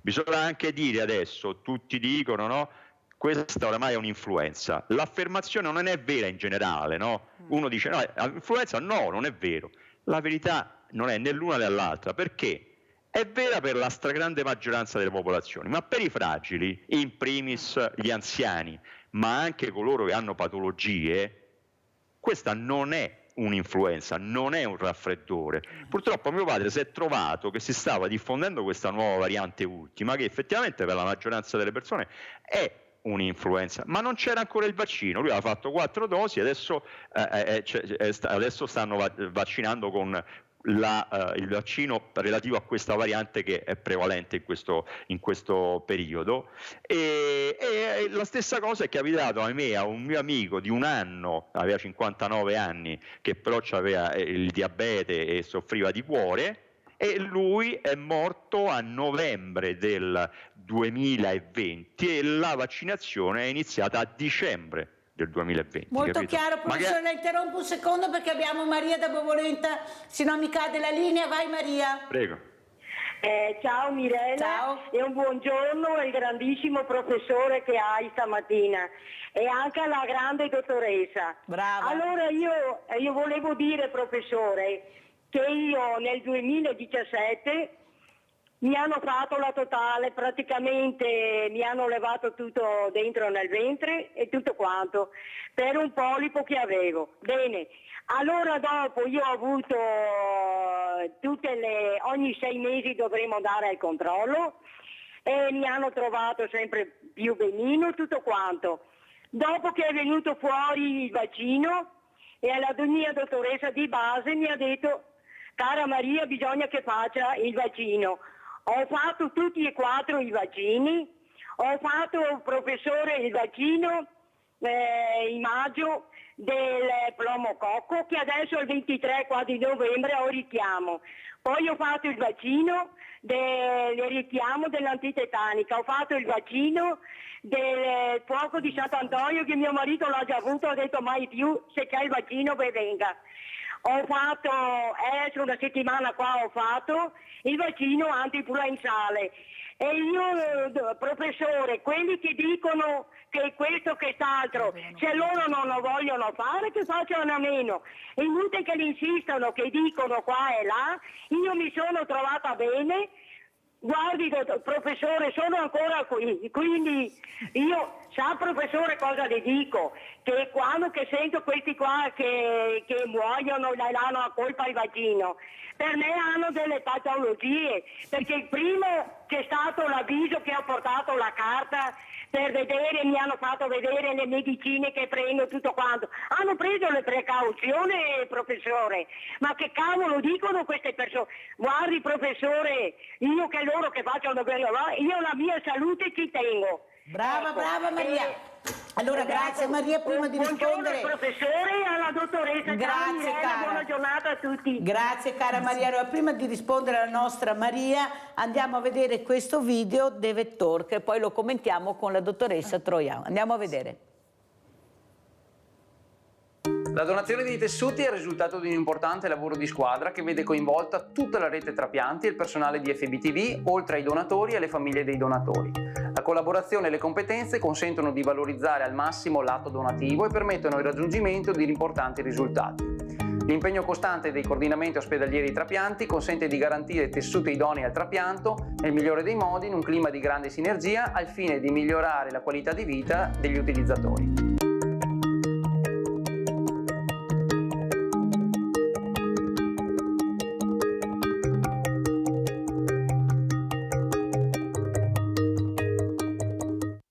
Belle queste parole, una vita riparte. Dottoressa Troiano. Sì, appunto, ci abbiamo tenuto a fare questi video, ce n'è anche un altro poi sui tessuti naturalizzati, perché appunto, sempre per il discorso informativo, no? Quello che dicevi tu prima è verissimo, soprattutto nelle scuole, soprattutto in questo periodo qui, che le scuole sono, diciamo, arricchite da persone non tutte nate in Italia, quindi magari con background, con religioni, con credenze diverse, far capire che la donazione va oltre qualunque cosa. E devo dirti che soprattutto purtroppo, siccome gli incidenti riguardano i giovani e spesso per ragioni proprio così di dati che abbiamo sono anche, diciamo, provenienti da altre nazioni, devo dirti che loro sono molto più sensibili, magari sensibili nel senso che conoscono meglio la materia e quindi hanno spesso espresso già in vita loro il sì, che magari aiuta i genitori che non conoscono bene, come dici tu, perché magari provengono da un'altra realtà, dalla guerra, da questo, da quello,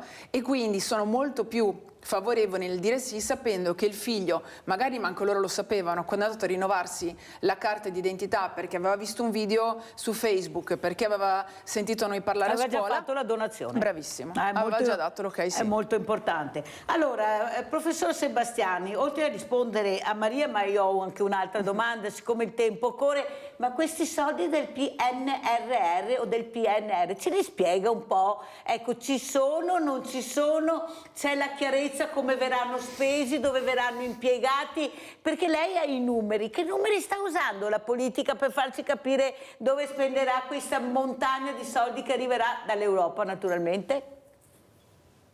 Sì, beh, allora su questo non ho effettivamente studiato il problema sul PNRR, diciamo, non posso essere preparato su tutto quanto, diciamo, qualcosa che volevo dire riguardava i trapianti. Purtroppo, ecco, anche per il PNRR, però lì quello che vedo a livello di CNR, per esempio, è che noi siamo sempre più burocratizzati e quindi spendere questi soldi che arrivano, ma anche quelli che ci sono già. Io adesso sono coinvolto in un progetto europeo per la quantificazione del rischio nell'insorgenza del diabete tipo 1, melanoma e malattie cardiovascolari. E quindi quello è un progetto europeo cui ho già dei finanziamenti, ma adesso è in atto una trasformazione per cui spendere questi soldi diventa sempre più difficile. La stessa cosa vale per i PRIN, questi progetti che vengono finanziati annualmente, no? dallo Stato, e per il PNRR. Al di là di dove vengono destinati, e spero appunto che non vengano dati a pioggia ma vengano concentrate le risorse su tematiche importanti, insomma, ma soprattutto poi con un controllo dei risultati, perché questo è fondamentale, capito? Questo è un discorso più ampio, no? Oggi il finanziamento all'università, cioè c'è un grande problema all'università che io ho visto, adesso non sto insegnando, poi ho insegnato all'università dal 2006 al 2015 e ho visto, seppure un periodo limitato, ma anche confrontando quando io ero studente, che c'è un abbassamento del livello, ok? Allora, questo lo collego a questo discorso del controllo, no? Dice, il controllo, vengono dati questi soldi, ma va controllato poi dopo quali risultati ha ottenuto. Allora c'è un grosso problema che è quello dell'impoverimento culturale in questo paese, che dipende dalla formazione a tutti i livelli, ma in particolare quella più alta che conosco meglio è quella universitaria. Lì sa qual è il problema? Il problema è che invece di fare come andrebbe fatto, cioè io ti finanzio università, come ti finanzio? Non come succede adesso in base al numero di studenti in corso. Per cui io mi sono trovato varie volte a dire allo studente: vabbè, sai, guarda, ti ho messo 27, se ritorni tra un mese, una cosa, magari ti prepari un po' meglio, ti posso mettere 30. Sai quanti di questi mi hanno risposto? No, guardi, non posso perché sennò non mi danno la borsa di studio, d'accordo? Allora, invece di finanziare in base al numero di studenti in corso, tu guarda, dopo 5 o 10 anni, gli studenti che sono usciti da quella università, cosa hanno fatto?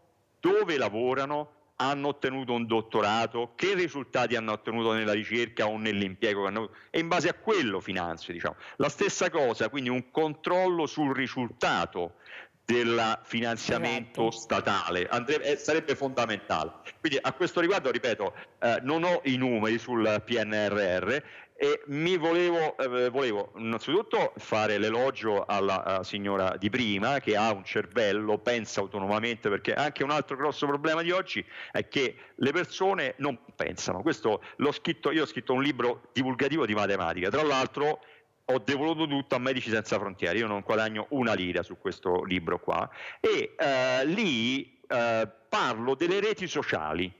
Ci sono dei modelli matematici per descrivere queste reti sociali, però do anche un messaggio etico ai ragazzi: prima di mettere un like su un'idea o un video, riflettete sul messaggio che dà quel video, quel testo. Confrontatevi, quindi dialettica, e poi se volete mettete un like. Oggi invece la gente mette un like, si accoda alla massa, capito? E si formano grossi blocchi di pensiero che possono essere pericolosi, per cui tu non fai il vaccino perché l'amico tuo ha sentito che un altro ha detto che è pericoloso. Capito che voglio dire? Molto chiaro, professore. Sentiamo anche come commenta la dottoressa Troian, visto che abbiamo parlato, ecco, di numeri. Lei veramente questa mattina ci ha dato dei numeri molto importanti, queste donazioni in crescita, grazie anche a queste associazioni tipo l'AIDO, l'AVIS, queste associazioni di volontariato che sono veramente fondamentali. Allora, vediamo anche questa locandina e la commentiamo con la dottoressa Troian. Prego, dottoressa. Allora, cosa ci vuole dire? Cosa succederà prossimamente, visto che si avvicina il Natale? Sì, allora, intanto, visto che abbiamo nominato AIDO 2 volte, mi sento di dire, di ringraziare Luca Cestaro, che ci è mancato ed era appunto una figura importantissima, ci ha aiutato in tantissimi eventi e insomma, ecco, questo ci tenevo a dirlo comunque, perché le collaborazioni. E, sì, sicuramente appunto eccola abbiamo... qua la locandina. Esatto, sì. Allora appunto queste sono proprio divulgative, perché come diceva il professore prima, spesso magari veniamo influenzate da tante cose, quindi mettiamo proprio i nostri recapiti in modo che se uno ha piacere anche di venire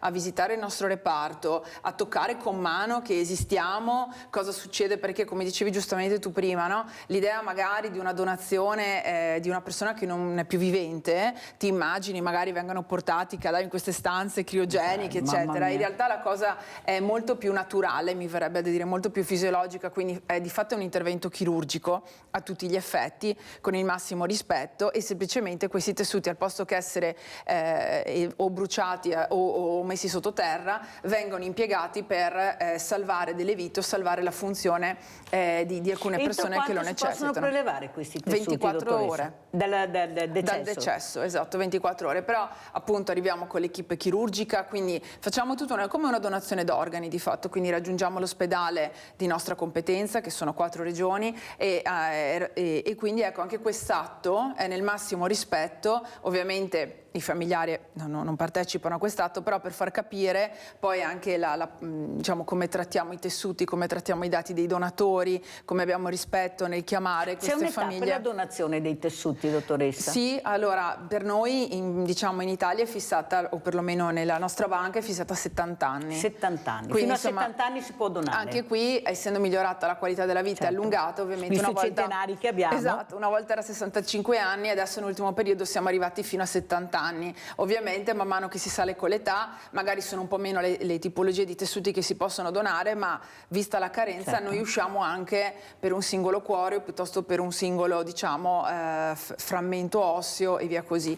E quindi ecco, un altro degli eventi che stiamo organizzando è il 2 dicembre, appunto anche qui per sensibilizzare, cioè per far capire siamo delle persone, siamo dei medici, biologi, infermieri, che esistiamo, la struttura è trasparente, quindi chi ha piacere basta insomma che ci chiami, mettiamo sempre a posto i nostri riferimenti diretti anche in modo... per capire meglio, assolutamente, per informarsi meglio, certo. E quindi credo che la trasparenza sia fondamentale in questo, sempre relativamente ai numeri, no? Quindi tornando al discorso trasparenza e ovviamente che non c'è nessun fine di lucro. I giovani e le donazioni, dottoressa, come stanno andando? No, allora devo dirti che i giovani danno le soddisfazioni maggiori, nel senso che quelli che hanno, come diceva prima il prof, hanno pensato, hanno ragionato e al di là appunto di quello che uno crede nella religione piuttosto che no, proprio questo va al di là, cioè non viene neanche più posta quella questione lì. E assolutamente, anzi spesso ci fanno delle domande molto intelligenti che ti fanno capire che hanno capito appieno la cosa. Adesso abbiamo le scuole che ci vengono sempre in visita e fate conto appunto che c'è un ragazzo che è venuto alle superiori da noi, poi ha fatto la laurea in biologia e il primo giorno che ha terminato la laurea, Marco, che salutiamo, ci ha portato il curriculum ed è venuto a lavorare da noi, proprio perché era rimasto entusiasta dalle superiori, quindi ha scelto proprio quella strada. Ma perché l'avete intrigato? Si è sentito responsabile, si è sentito coinvolto? Ecco, prof, cosa diciamo a questi ragazzi? Cosa vuole dire, prof, che sono veramente bravi sti ragazzi? Sì, no, assolutamente, perché poi appunto, ripeto, loro sono delle spugne, quindi assorbono quello che i liquidi, le idee, insomma, che ci sono attorno, no? A questo riguardo sicuramente staranno già attuando un'azione di questo genere. È fondamentale farsi conoscere dalle scuole, diciamo, portare le scuole nei centri o andare voi con persone che spieghino in maniera chiara e facciano appassionare sia il giovane per quanto riguarda come donatore, ma anche per un possibile futuro come ricercatore. Quindi le persone che io appunto esorterei appunto a fare un'azione di collegamento, di cooperazione con le scuole e far andare persone che sono al top in questa cosa. E io cito sempre l'esempio di una persona che tra l'altro sta nella vostra regione, un caro amico con il quale abbiamo fatto 5 lavori sul Covid, il professor Giorgio Palù. Allora voi sentite parlare Giorgio Palù e vi si chiarisce la sua specializzazione, che è la virologia, e anche se non siete esperti, capito? Allora persone del genere possono svolgere un'azione fondamentale per i ragazzi, voi appunto per la sensibilizzazione alla donazione, ma anche per la sensibilizzazione alla ricerca, perché ecco prima citava la compatibilità, oggi purtroppo non siamo riusciti per colpa mia, ho mandato tardi delle slides che riguardavano questo problema della compatibilità e lì la ricerca, perché chiaramente uno può agire a vari livelli, no? I tessuti, quelli naturali, ma anche non sono esperto in questo, ma so che c'è un filone di ricerca sul sviluppo di tessuti da cellule. Diciamo, no? Uno può donare un organo, oppure generare dei tessuti, diciamo, no? Allora per quanto riguarda il primo caso, quello in cui tu hai un cuore, c'è stato un incidente stradale, lo doni, ecco là la matematica, la scienza, poi io parlo di questo perché sono matematico, ma chiaramente la biologia, la medicina, no? Possono dire tanto. Ok, perché purtroppo, ahimè, non è come una macchina, uno prende un pezzo, va a comprare il carburatore, lo mette sulla 1 e riparte, d'accordo? Qui c'è il problema della compatibilità tra l'host, cioè chi la persona al quale viene che subisce oppure ottiene il trapianto e l'organo trapiantato, diciamo, no? Allora ecco là io portavo ad esempio, perché gli esempi devono essere semplici, dei dati molto vecchi che riguardavano il trapianto di cuore, ma quando parlavamo di sopravvivenza dopo il trapianto dell'ordine di 10 anni, qualcosa del genere. Stanno cercando di fare un cuore artificiale, ce l'ha detto il professor Gerosa, che avuto ospite, pensate quanti passi avanti. Però l'ultima domanda prima di salutarlo, Prego. prof, volevo sapere, ma i giovani e la matematica, perché io faccio delle prove e dico 6 per 8 cosa fa? Ecco, come sono questi giovani quei numeri? Perché mi sembra che ormai queste macchinette infernali, questa nuova tecnologia gli ha fatto ridurre quello che è proprio il ragionare sui numeri.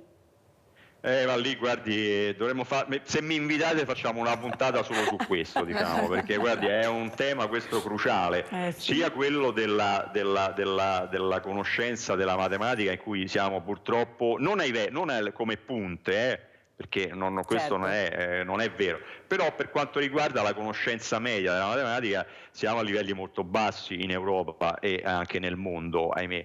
Questo riguarda un dato obiettivo, diciamo, la matematica è caratterizzata da alcune proprietà, una di queste è l'astrazione, diciamo, e questa diciamo, bisogna allenarsi, ok? Come appunto avete visto ieri Sinner, no? Che ha mandato a casa questo primo del mondo, no? Abbastanza antipatico. Ecco, quello non è venuto da un dono del cielo, cioè lui ha delle caratteristiche, chiaramente, no? Però poi bisogna, è come poi il trapianto dell'organo, no? E da questi studi, adesso per esempio c'è un progetto in cui, mi pare a Harvard o cose del genere, fortunatamente cominciamo a misurare, al contrario dei dati che avrei presentato io in cui c'era solo l'età e la compatibilità tra l'organo e il donatore. Adesso abbiamo tantissimi parametri e con l'intelligenza artificiale e la statistica possiamo prevedere quale sarà la aspettativa di vita di una persona che riceve un organo, diciamo. Grazie professor Sebastiani, purtroppo devo chiudere, so che con lei possiamo spaziare in mille cose.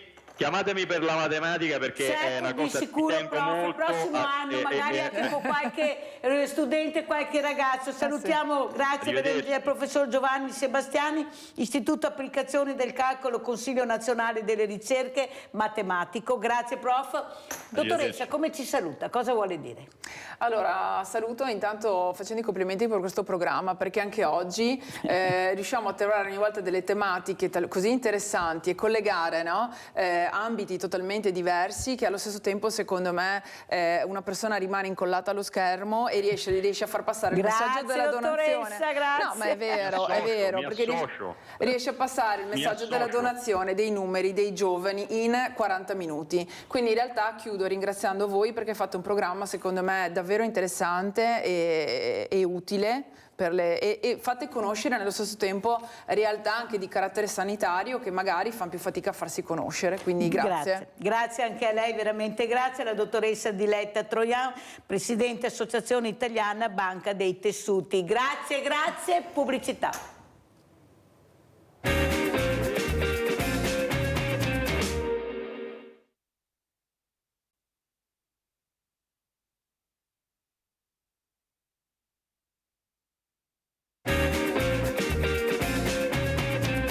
Presento altri due graditissimi ospiti. Abbiamo in presenza Luigi Susin, responsabile regionale Dipartimento Imprese Fratelli d'Italia. È un manager, è un imprenditore, è una persona che ha le idee chiare su quello che si potrebbe fare, specialmente anche col lavoro. Saluto anche Diego Marchioro, sindaco di Torri di Quartesolo. Buongiorno sindaco, che piacere averla ospite. Buongiorno. Finalmente conosciamo un altro sindaco, io li invito tutti, perché è giusto conoscere le persone che veramente sono nel territorio, sono le uniche, perché abbiamo l'unico riferimento, sono i sindaci, non ne abbiamo altri, né province, né regioni, a livello governativo non ne parliamo, sempre in commissione sono indaffarati, i sindaci che sono in prima linea invece sono quelli che ci mettono la faccia. Grazie veramente sindaco. Allora io partirei proprio da Luigi Susin. Saluto i telespettatori. Grazie sindaco. Cosa sta succedendo anche come partito, come imprenditore, come vede questo sciopero che veramente fa discutere? Prego. Allora, buongiorno a tutti, grazie dell'invito Mirella, sempre piacevole essere qua con te. E cosa sta succedendo? Sta succedendo che si protesta, in Italia si protesta, abbiamo contezza insomma di quello che sta succedendo, il governo sta lavorando in virtù del fatto di migliorare le cose e ovviamente i sindacati che non hanno probabilmente fatto quello che dovevano fare negli anni scorsi oggi protestano. Diciamo che le aziende, i lavoratori di questo governo attualmente ne parlano bene. Certo, c'è da migliorare, sempre bisogna migliorare, bisogna fare meglio, bisogna fare gli interessi degli italiani, fare in modo che il popolo, i lavoratori abbiano un potere d'acquisto da poter spendere nell'arco delle giornate per fare in modo che lo sviluppo e l'economia dell'Italia vada avanti. Per fare questo cosa bisogna fare? Bisogna abbassare le tasse, le imprese chiedono sostanzialmente di avere una pressione fiscale inferiore, ma non tanto per averla inferiore per se stessi, per fare in modo di mettere nelle buste paga dei dipendenti un potere d'acquisto, appunto, come dicevo prima, superiore, in modo che possano comprarsi la casa, possono andare a mangiare fuori, possono andare a fare le ferie, possono fare un mutuo, possono vivere in modo dignitoso. Oggi non è così, abbiamo dei contratti nazionali che, devo dire, sono io il primo a dire che fanno schifo, perché io ho assunto un apprendista e l'apprendista nel settore artigiano è inserito con una busta paga, è vero che non sa far nulla, però è inserito con una busta paga di 800, 700, 800 euro, io sono dell'idea che è improponibile dare a un ragazzo di 18 o 20 anni 700-800 euro, quindi di mia spontanea volontà ovviamente l'ho portato più alto. È una cosa che purtroppo però dobbiamo fare i conti con il governo in questo frangente qua. Perché? Perché abbiamo i ragazzi che si guardano quando sono fuori, tu cosa prendi, tu cosa prendi. Allora io che lavoro dall'artigiano prendo 700-800 euro, 1000 euro, chi va in industria prende 1500. Ecco, qua lo Stato ci deve mettere una pezza, perché non è possibile che, se vogliamo fare crescere questo paese, come sono cresciuto io che ho cominciato a lavorare a 14 anni, Mirella, bisogna fare crescere i nostri ragazzi, e per fare crescere i nostri ragazzi bisogna fare in modo che gli stipendi che vengono presi a fine mese siano comparabili a quello dell'industria, tutto là. Allora sentiamo anche cosa commenta il sindaco Diego Marchioro, questi sindaci che tutte le mattine pensano, quando aprono la porta di casa per uscire, dicono chissà chi mi fermerà questa mattina, perché dopo 2 metri siete già fermati, o sbaglio, sindaco? Diciamo che il sindaco è appunto, come diceva lei prima, il primo riferimento sul territorio, il primo riferimento per i cittadini. È certo che le difficoltà dei comuni in questo momento non sono magari riferite agli investimenti, perché col PNRR sono arrivati tanti soldi, sono riferite invece alla conduzione ordinaria. Noi nella parte diciamo non di investimento, ma comunque di gestione ordinaria, nella parte giornaliera che abbiamo poche risorse. In questo momento noi abbiamo diciamo, accolto con favore il fatto che la previsione di bilancio 2023 non è stata applicata, perché era prevista una riduzione di 100 milioni per i comuni, non è stata applicata. Però sappiamo anche che per il 2024 la legge di bilancio prevede un taglio per i comuni di 200 milioni. Io mi auguro che questo possa essere cambiato, perché i servizi che i comuni fanno sono servizi che sono direttamente rivolti ai cittadini. Se abbiamo difficoltà nella parte corrente, significa che molti servizi dobbiamo limitarli, e questo è un danno che facciamo a tutta la comunità. Allora andiamo a vedere anche questo servizio per far capire l'importanza di dare risposte ai cittadini e cosa ha pensato di fare il sindaco di Treviso Mario Conte proprio per il bilancio della Giunta, e poi lo commentiamo con Susin e anche col sindaco Marchioro. Andiamo a vedere il servizio. Conte, bilancio, Giunta.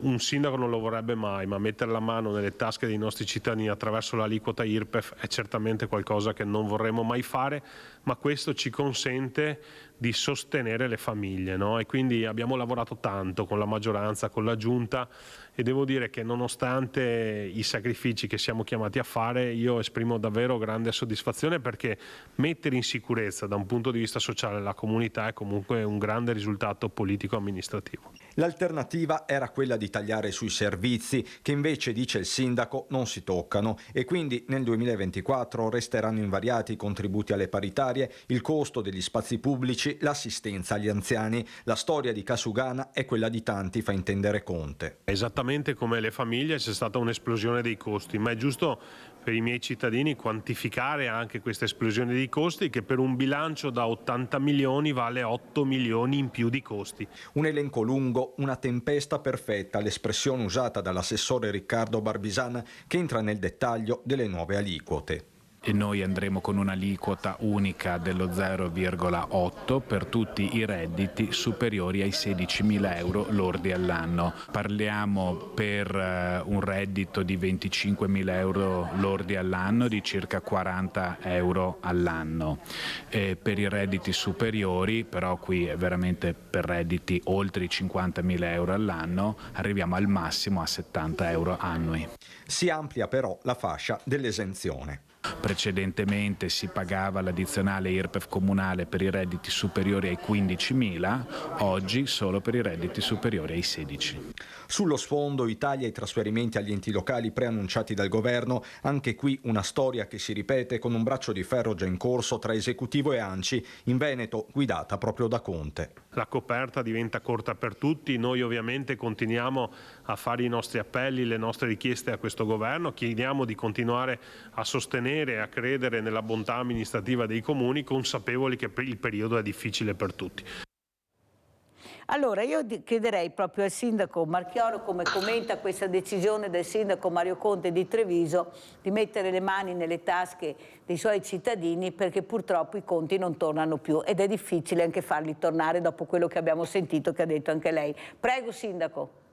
Allora io conosco bene l'amico Mario Conte e so che se ha deciso di fare questa scelta vuol dire che non aveva altre possibilità, quindi non critico, anzi devo dire che è una scelta coraggiosa in questo momento, aumentare l'imposizione. Noi per il 2024 non stiamo prevedendo questo ancora, ma sappiamo che dobbiamo veramente stringere su molti servizi.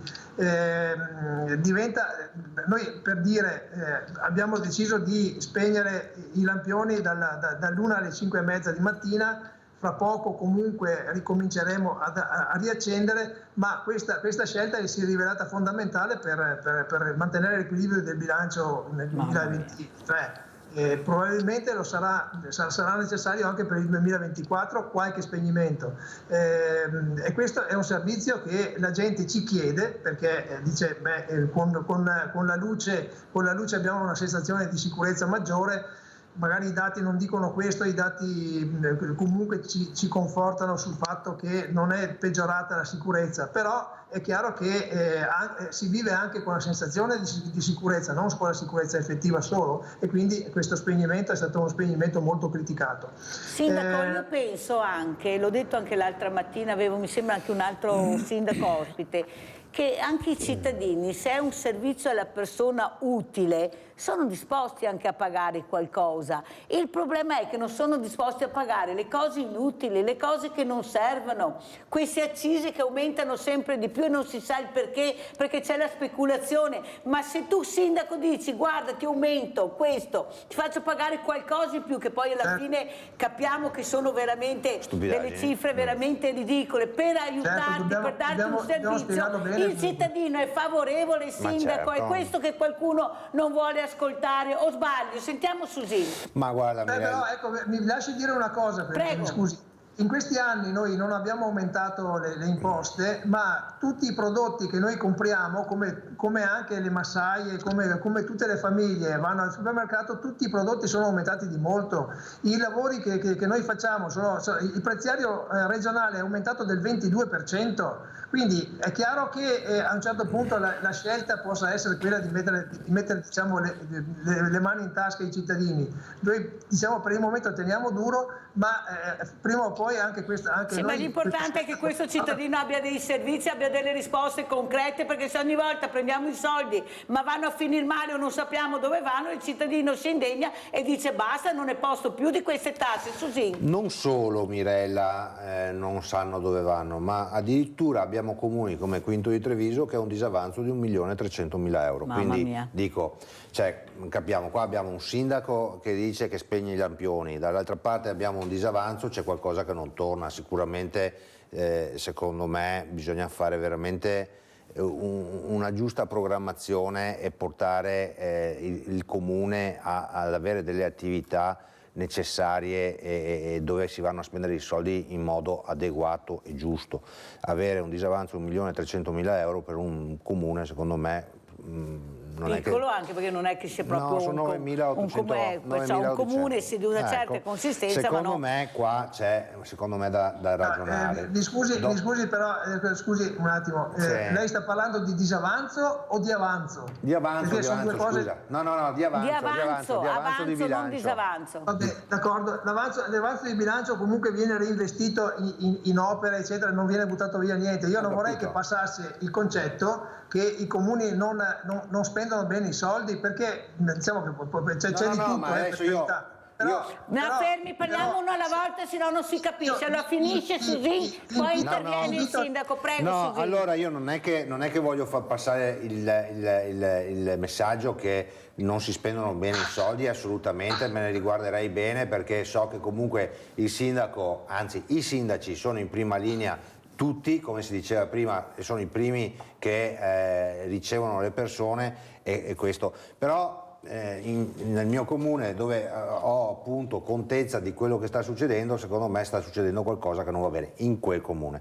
Dopodiché mi aggancio a quanto ha fatto Mario Conte a Treviso, mi sembra un'operazione che se Mario la fa ovviamente ha necessità di farla per il bene dei cittadini, non è che lo fa così a caso. È vero che stanno venendo, come diceva il sindaco, a casa un sacco di soldi del PNRR, però questo non vuol dire che comunque per le attività correnti ci siano necessità di introitare dei soldi. Questi soldi, se vengono chiesti, che comunque abbiamo sentito le aliquote come sono, e quindi immagino insomma che anche per chi ha un reddito superiore ai 50.000 euro tirar fuori 70 euro all'anno non gli cambi la vita sicuramente, ma se è un contributo che viene messo a disposizione della città per usufruire di una città più pulita, più adeguata, un servizio alla persona, cioè, mi sembra sinceramente il minimo che si possa fare. Quindi abbiamo Mirko da Padova, se non mi cade la linea, poi continuiamo. Vai Mirko. Signora Mirella, buongiorno. Buongiorno. I signori che stanno parlando adesso, in particolar modo il sindaco, vorrei trasmettergli una cosa, che a volte quando si dice il comune ha debito, ha 1 milione di debito, Padova mi hanno detto l'altro giorno non so quanti milioni ha gli autobus, cioè sembra quasi che il debito non ne freghi niente al cittadino. È un debito del comune che tanto verrà pagato, non si sa da chi verrà pagato. Invece quando un comune ha un debito deve farlo invece capire alla gente che è un debito che lo pagherà la gente. Dunque io dico una cosa, quando si fanno i debiti bisogna anche capire che non si può andare oltre. Io se vado in banca e faccio un debito, la banca ci tutela in tutto e per tutto perché per darmi i soldi. Ai comuni non so perché vengono dati questi soldi quando abbiamo uno Stato che ha un debito spaventoso, la regione che non sa neanche dove trovare fuori i soldi. Io dico, spieghiamo alla gente che il debito del comune è un debito anche del cittadino chiaro e tondo, cioè non è che il comune vive di aria personale, quando il comune dice ho 1 milione di debito, è 1 milione di debito che hanno i cittadini, questa è la realtà. Vuol dire che qualcuno non ha speso bene i soldi, questa è la realtà vera, perché io a casa mia se ho 1.000 euro di debito, la banca mi chiama e mi dice se ho cecchinato qua bisogna sistemare il debito. Invece i comuni sembrano che i debiti non si paghino mai, si assolvono da soli. Ecco, mi perdoni, è per dare questa chiarezza, perché i comuni sono pieni di debiti e se si fanno i debiti vuol dire che a volte non sono controllate le spese dal mio punto di vista. La saluto e buona trasmissione. Grazie, grazie. No, Mirella, allora finiamo con Susi, poi passiamo dal sindaco Marchioro. Non vorrei che fosse passato proprio il messaggio sbagliato, mi scuso e mi spiace se questo è successo. Rispieghiamo. Perché giustamente, anche come dice il sindaco, è una cosa da non fare. In questo caso qua non abbiamo un debito, abbiamo dei soldi che non sono stati spesi, che secondo me è peggio ancora, perché avere dei soldi in un comune e non far opere è ancora peggio, o servizi. Quindi non vorrei aver fatto confusione ai telespettatori. Comunque è stato chiarito che non è un disavanzo, ma è un avanzo. È un avanzo. Al di là di questo, ritornando a quanto è stato fatto a Treviso, ripeto, le richieste che sono state fatte sono veramente irrisorie e per questo io dico bisogna guardare a cosa si fa e a cosa servono. Certo che i soldi devono essere spesi in modo adeguato, questo senza dubbio. Allora, sindaco, come commenta? Prego. Io posso commentare dicendo che l'indebitamento del comune, diciamo, in questi 5 anni noi abbiamo continuamente ridotto, anzi diciamo che stiamo esaurendo i mutui, non abbiamo fatto nessun mutuo durante questi anni. Abbiamo fatto però con i vari finanziamenti, i contributi, abbiamo fatto che cosa? Abbiamo fatto le manutenzioni delle scuole, abbiamo fatto il miglioramento sismico, abbiamo fatto tutto quello che si poteva fare per il risparmio energetico, cioè noi stiamo investendo in minori spese correnti per il futuro, perché consumeremo meno energia elettrica, consumeremo meno gas, eccetera. Quindi in questo momento i comuni, almeno chi sta attento alla spesa, sta investendo sulle minori spese correnti per il futuro. Ecco, vede sindaco. No, aspetta che finiamo, poi con te. Prego, sindaco. Sì, quindi voglio dire, in questi anni non è che noi abbiamo fatto le grandi opere faraoniche, abbiamo fatto le manutenzioni, quello che serve per il miglioramento sismico delle scuole soprattutto e quello che serve per il risparmio energetico.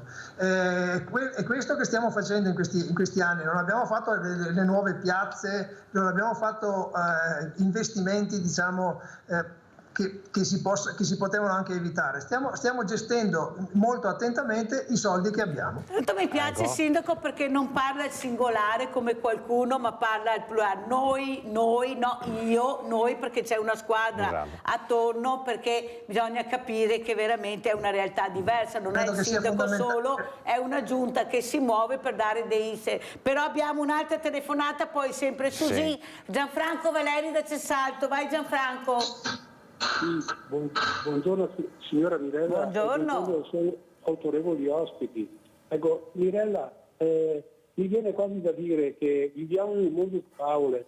Ecco, si ricorda, io dico sempre che noi non abbiamo statisti ma abbiamo tanti chiacchieroni. E l'ultimo chiacchierone si è confessato da Fazio l'altro giorno. Ha visto, non si sa mai quando faceva il comico o quando faceva il politico, e purtroppo ha preso una montagna di voti e ne ha combinati di tutti i colori. Però adesso voglio arrivare anche qua, ma gli hanno tenuto la sedia perché i 5 Stelle hanno governato assieme a altri partiti, e cioè non sono mica queste cose sono solo vergognose. E noi adesso ci dicono questo governo che a debito non mettono 20 miliardi per questo, e tra il prossimo anno saranno altri 20 miliardi per tutti i buchi che ci sono e che sono stati fatti. Ecco, mi rivolgo al sindaco, signor sindaco, per prendere soldi negli enti locali ci vuole una riforma degli enti locali, basta sedi inutili, i comuni vanno accorpati, che sia finita così, cioè, sennò lei che ci vuole le riforme, basta, avanti la Meloni, uguale, io lo si vedeva una volta quando il sindaco era in balia delle segreterie, facevano un sindaco a settimana, e poi abbiamo fatto la legge, adesso i sindaci funzionano, e che ci vuole anche per il governo, non che tutti i ballerini. Questo governo è una fotocopia degli altri governi, perché è formato da altre coalizioni e verranno fuori tutte le leggi a bordo e tutto. E allora così si accumula il debito. Se lei va al bar, Mirella, io interrogo quelli di 5 Stelle, se poi ha governato la Lega, no, se poi ha fatto questo, guarda quelli di Forza Italia, ma tu credi che sia facile parlare con quelli del Salvini e noi siamo in balia, questi discorsi che non finiscono mai. Mirella, siamo sempre le solite. Buongiorno e grazie. L'importante è parlarne veramente. Signor Sindaco, la riforma degli enti locali. Gianfranco, parliamone sempre, bisogna parlare e non stare zitti. Allora Susin, prego. No, volevo soltanto dire al Sindaco che quello che stanno facendo loro è quello che volevo dire prima, è che è un debito buono sostanzialmente, perché vanno a lavorare in virtù del fatto di abbassare le bollette, consumare meno, essere più efficienti e quant'altro. Questo fa sì che comunque le attività dei sindaci siano prese in buona considerazione anche dalle banche, che dopo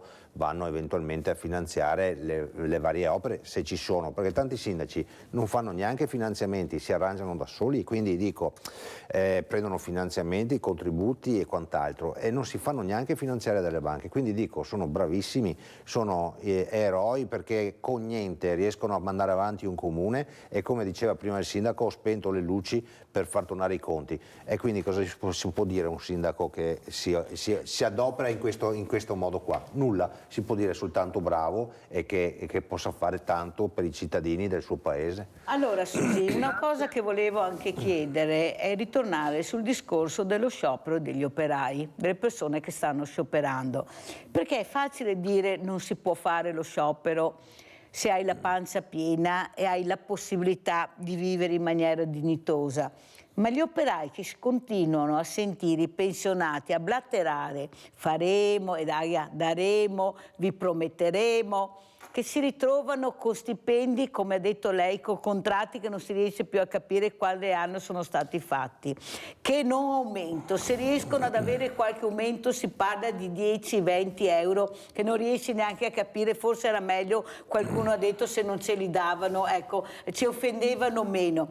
Lei capisce che è difficile in un paese che ormai sta scoppiando, lei sa che ho il banco alimentare, certo. Anche oggi quando finisco qua, certo. Devo andare su una scuola perché mi hanno invitato il Mazzotti a parlare, però sono al Banco Solidale, a vedere arrivare queste famiglie per bene che nessuno avrebbe mai immaginato, perché oltre a questo stanno perdendo la casa, perché la banca oltre a prendere la casa prende anche tutti i soldi che hanno pagato in tutti questi anni di mutuo. Ma le sembra normale? Chi dà la voce a queste persone? Dove possono parlare queste persone e dire guardate che non ce la facciamo più? C'è una solitudine che è pazzesca, nessuno ascolta, la politica a un certo livello è da un'altra parte, l'unico è questo povero sindaco che deve ascoltare e se ha voglia di ascoltare, perché che risposte può dare? Case non ce ne sono, soldi pochi, anzi sindaco le dico che l'ho anche invitata perché mi ha chiamato proprio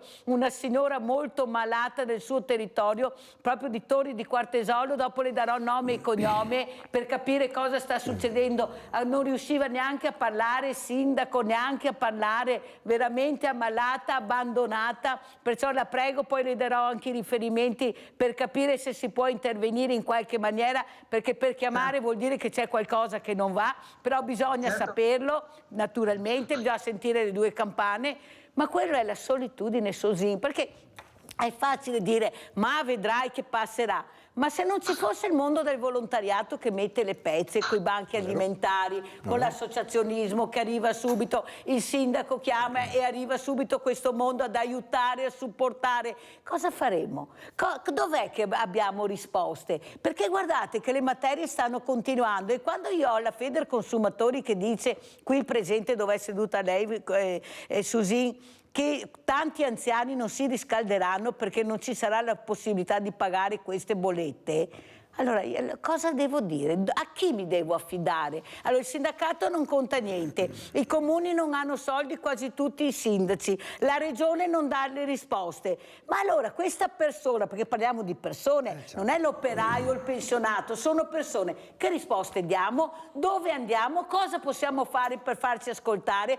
Vai a Roma, ma se non ti fanno neanche entrare a Roma, ne abbiamo visti, un rappresentante, 5 minuti e via, e tutto torna come prima. E allora cosa si fa, Susin? No, bisogna che la politica, purtroppo, devo dirlo sinceramente, deve essere il registratore del cittadino, no? come si dice, questo dovrebbe fare la politica. Con risposte però. Con risposte, senza dubbio. Sai che io sono sempre quella persona che resto sempre in prima linea nonostante tutto, con i nessi e connessi che ci vanno dietro, ma ad ogni modo io se posso aiuto, se posso do risposte e cerco di aiutare anche perché con il ruolo che ho mi interfaccio direttamente con le persone di riferimento e devo dire che in parecchie occasioni siamo riusciti a fare anche delle belle cose. Però tornando allo sciopero, vedi Mirella, io credo che in questo frangente qua il lavoratore che andrà in piazza venerdì, vediamo cosa succede perché non si sa ancora, non se la deve mica prendere col governo che sta prendendo delle misure per cercare di migliorare la situazione. Secondo me se la deve prendere proprio con i sindacati che non hanno fatto il suo lavoro in questi anni, perché se oggi siamo in questa situazione non credo che sia per il governo Meloni, ma penso che sia per i governi che ci sono stati prima che non hanno fatto le attività dovute che ci hanno portato in questa situazione. Però tutti quanti dicono sediamoci attorno a un tavolo e cerchiamo di trovare risposte. Certo. Però se questo dialogo non funziona o non viene ascoltato, quello che è fuori che si ritrova sempre allo stesso punto di partenza, cosa deve fare? Sentiamo il sindaco perché il tempo corre. Chiudo. No, fermo perché poi ritorniamo. Vai sindaco. Allora, intanto se mi dà il nominativo di questa persona che sicuramente appena finito le mando tutto sindaco. Però io devo dire questo, il comune di Torri di Quartesolo ha un bilancio che pareggia diciamo fra i 6 milioni e mezzo e i 7 milioni, insomma circa 7 milioni. Di questi 7 milioni 1.380.000 noi lo spendiamo del sociale. Lo spendiamo nelle quote capitarie, lo spendiamo nell'assistenza delle persone. Quindi è una voce di bilancio la più importante del bilancio del comune nostro. E quindi mi dispiace sentire che c'è una persona che si sente abbandonata, adesso vedremo chi è. No, ma è giusto perché bisogna risolvere, io dico sempre sindaco, quando mi rivolgo a voi, perché io vado sempre dal numero 1, vado mai al numero 2, sempre il numero 1 perché è responsabile della salute dei cittadini ed è il sindaco. Il problema è che bisogna sentire le due campane, però bisogna cercare di partire dal caso, cioè se questo caso è preso così, ha ragione o torto perché bisogna sempre verificare e lo dico sempre, non è che io dico no sindaco tu no, dico verifichiamo come mai questa persona ha chiamato a Sveglia Veneti e le posso assicurare che dalla telefonata siamo rimasti tutti male e colpiti. Dopodiché se ha ragione, giustamente come dice il sindaco, no questa persona è conosciuta, noi abbiamo cercato, è un problema, però io ho fatto l'informazione, ho detto guardate che c'è questa, perché così si fa. Se poi è un'altra cosa benissimo, però almeno io mi sento in dovere di avvisare. Ecco, uomo salvato, uomo esatto, mezzo salvato. Quello che però mi rammarica, sindaco scusi, è però continuiamo a parlare di un ricambio dei servizi sociali. Io non posso più accettare, sindaco, le parla una che fa volontariato e che ha un banco solidale, che i servizi sociali chiudano il venerdì alle 14 o alle 13 e ci rivediamo il lunedì. No, io non parlo del suo, parlo in generale. Vanno rivisti i servizi sociali perché l'aiuto alla persona va dato 7 giorni su 7 a 360 gradi perché è una persona fragile che ha bisogno di aiuto, di supporto. A me non me ne frega niente, dico sempre sindaco, di andare in ospedale e di avere il letto d'oro. A me non me ne frega niente anche della borsa, ho bisogno anche di ascolto, di supporto, ho bisogno di sentirmi viva. Susin? No, è normale, cioè, questo è quello che dovremmo auspicare tutti quanti, Mirella, cioè, io penso che sia quello che si spera per ognuno di noi, trovare la situazione migliore per vivere nel modo migliore. Dopo non è semplice perché ce ne sono tantissime varianti, però diciamo che le condizioni di vivere in maniera adeguata ci dovrebbero essere per tutti. per avere appunto la possibilità di telefonare se uno ha un problema in comune e trovare dalla parte di là una risposta anche la domenica, secondo me sarebbe un gesto, un servizio auspicabile per il cittadino. Allora, siccome che il sindaco ha detto che non fa le piazze, andiamo a vedere Tori progetto Piazza Verde. Dai sindaco, andiamo a vedere il servizio? Chi è questo? Adesso noi vediamo un campetto da calcio sostanzialmente, che anche in passato ha anche creato qualche problema di pallonate un po' a caso. Qui dovrebbe diventare, cioè, si mantiene una destinazione a campo, ma si dovrebbe costruire attorno una pista per atletica, alcune altre attrezzature che però è difficile che io anticipi questo, perché ci si propone di coprogettare con Proloco, con il comitato di quartiere, diciamo con la cittadinanza. In via 25 aprile, nell'area verde del quartiere Casoni, da anni i cittadini chiedevano una profonda riorganizzazione del parco. Per questo l'amministrazione comunale aveva elaborato un progetto denominato Piazza Verde. L'assessorato all'ambiente lo aveva definito il nuovo cuore pulsante del quartiere, un centro vitale di scambio culturale, sportivo e ricreativo che punta a favorire soprattutto le relazioni sociali tra i residenti. Un duplice scopo dunque. Oltre a favorire la pratica sportiva, questo spazio, ora suddiviso in campo da calcio e giardino, diventerà una grande area verde di aggregazione dei cittadini, con una piastra per basket e pallavolo e un anello pavimentato per la corsa. Un sogno che verrà presto concretizzato attraverso il finanziamento di un istituto di credito che permetterà la realizzazione di questo progetto di rigenerazione urbana del valore di 114.000 euro. Un modello partecipativo che andrà a costituire anche un prototipo replicabile. In questo momento noi abbiamo avuto notizia da poco del finanziamento, adesso c'è bisogno appunto di mettere su carta un progetto definitivo. E lo spirito giusto è quello appunto di collaborazione, che è quello che proponiamo.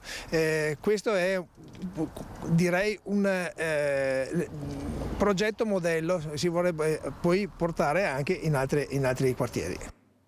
Abbiamo sentito e abbiamo visto. Allora, come ci saluta il sindaco Marchioro, veloce perché sono in chiusura? Intanto ringrazio la fondazione che ci ha attribuito questo finanziamento, ringrazio i miei assessori che hanno lavorato a questo progetto e chiaramente lavoreremo con i cittadini. Questa non è una piazza per la gloria del sindaco, è una piazza che serve poi alla vita quotidiana, alla vita concreta di tutti i giorni nei quartieri. Grazie al sindaco Diego Marchioro, sindaco di Tori di Quartesolo. Veloce, Susin, come ci saluta? Ma vi saluto intanto ringraziandovi, perché mi fa sempre piacere essere con voi e parlare ai telespettatori. Diciamo che quello che posso dire è io auspico per tutti quanti che l'Italia nei prossimi anni sia un'Italia migliore per tutti, che possiamo vivere in modo sereno, tranquillo e con probabilmente la possibilità di spendere senza nessun problema. Grazie a Luigi Susin, responsabile regionale Dipartimento Imprese Fratelli d'Italia, imprenditore. Grazie, la posta di Mirella.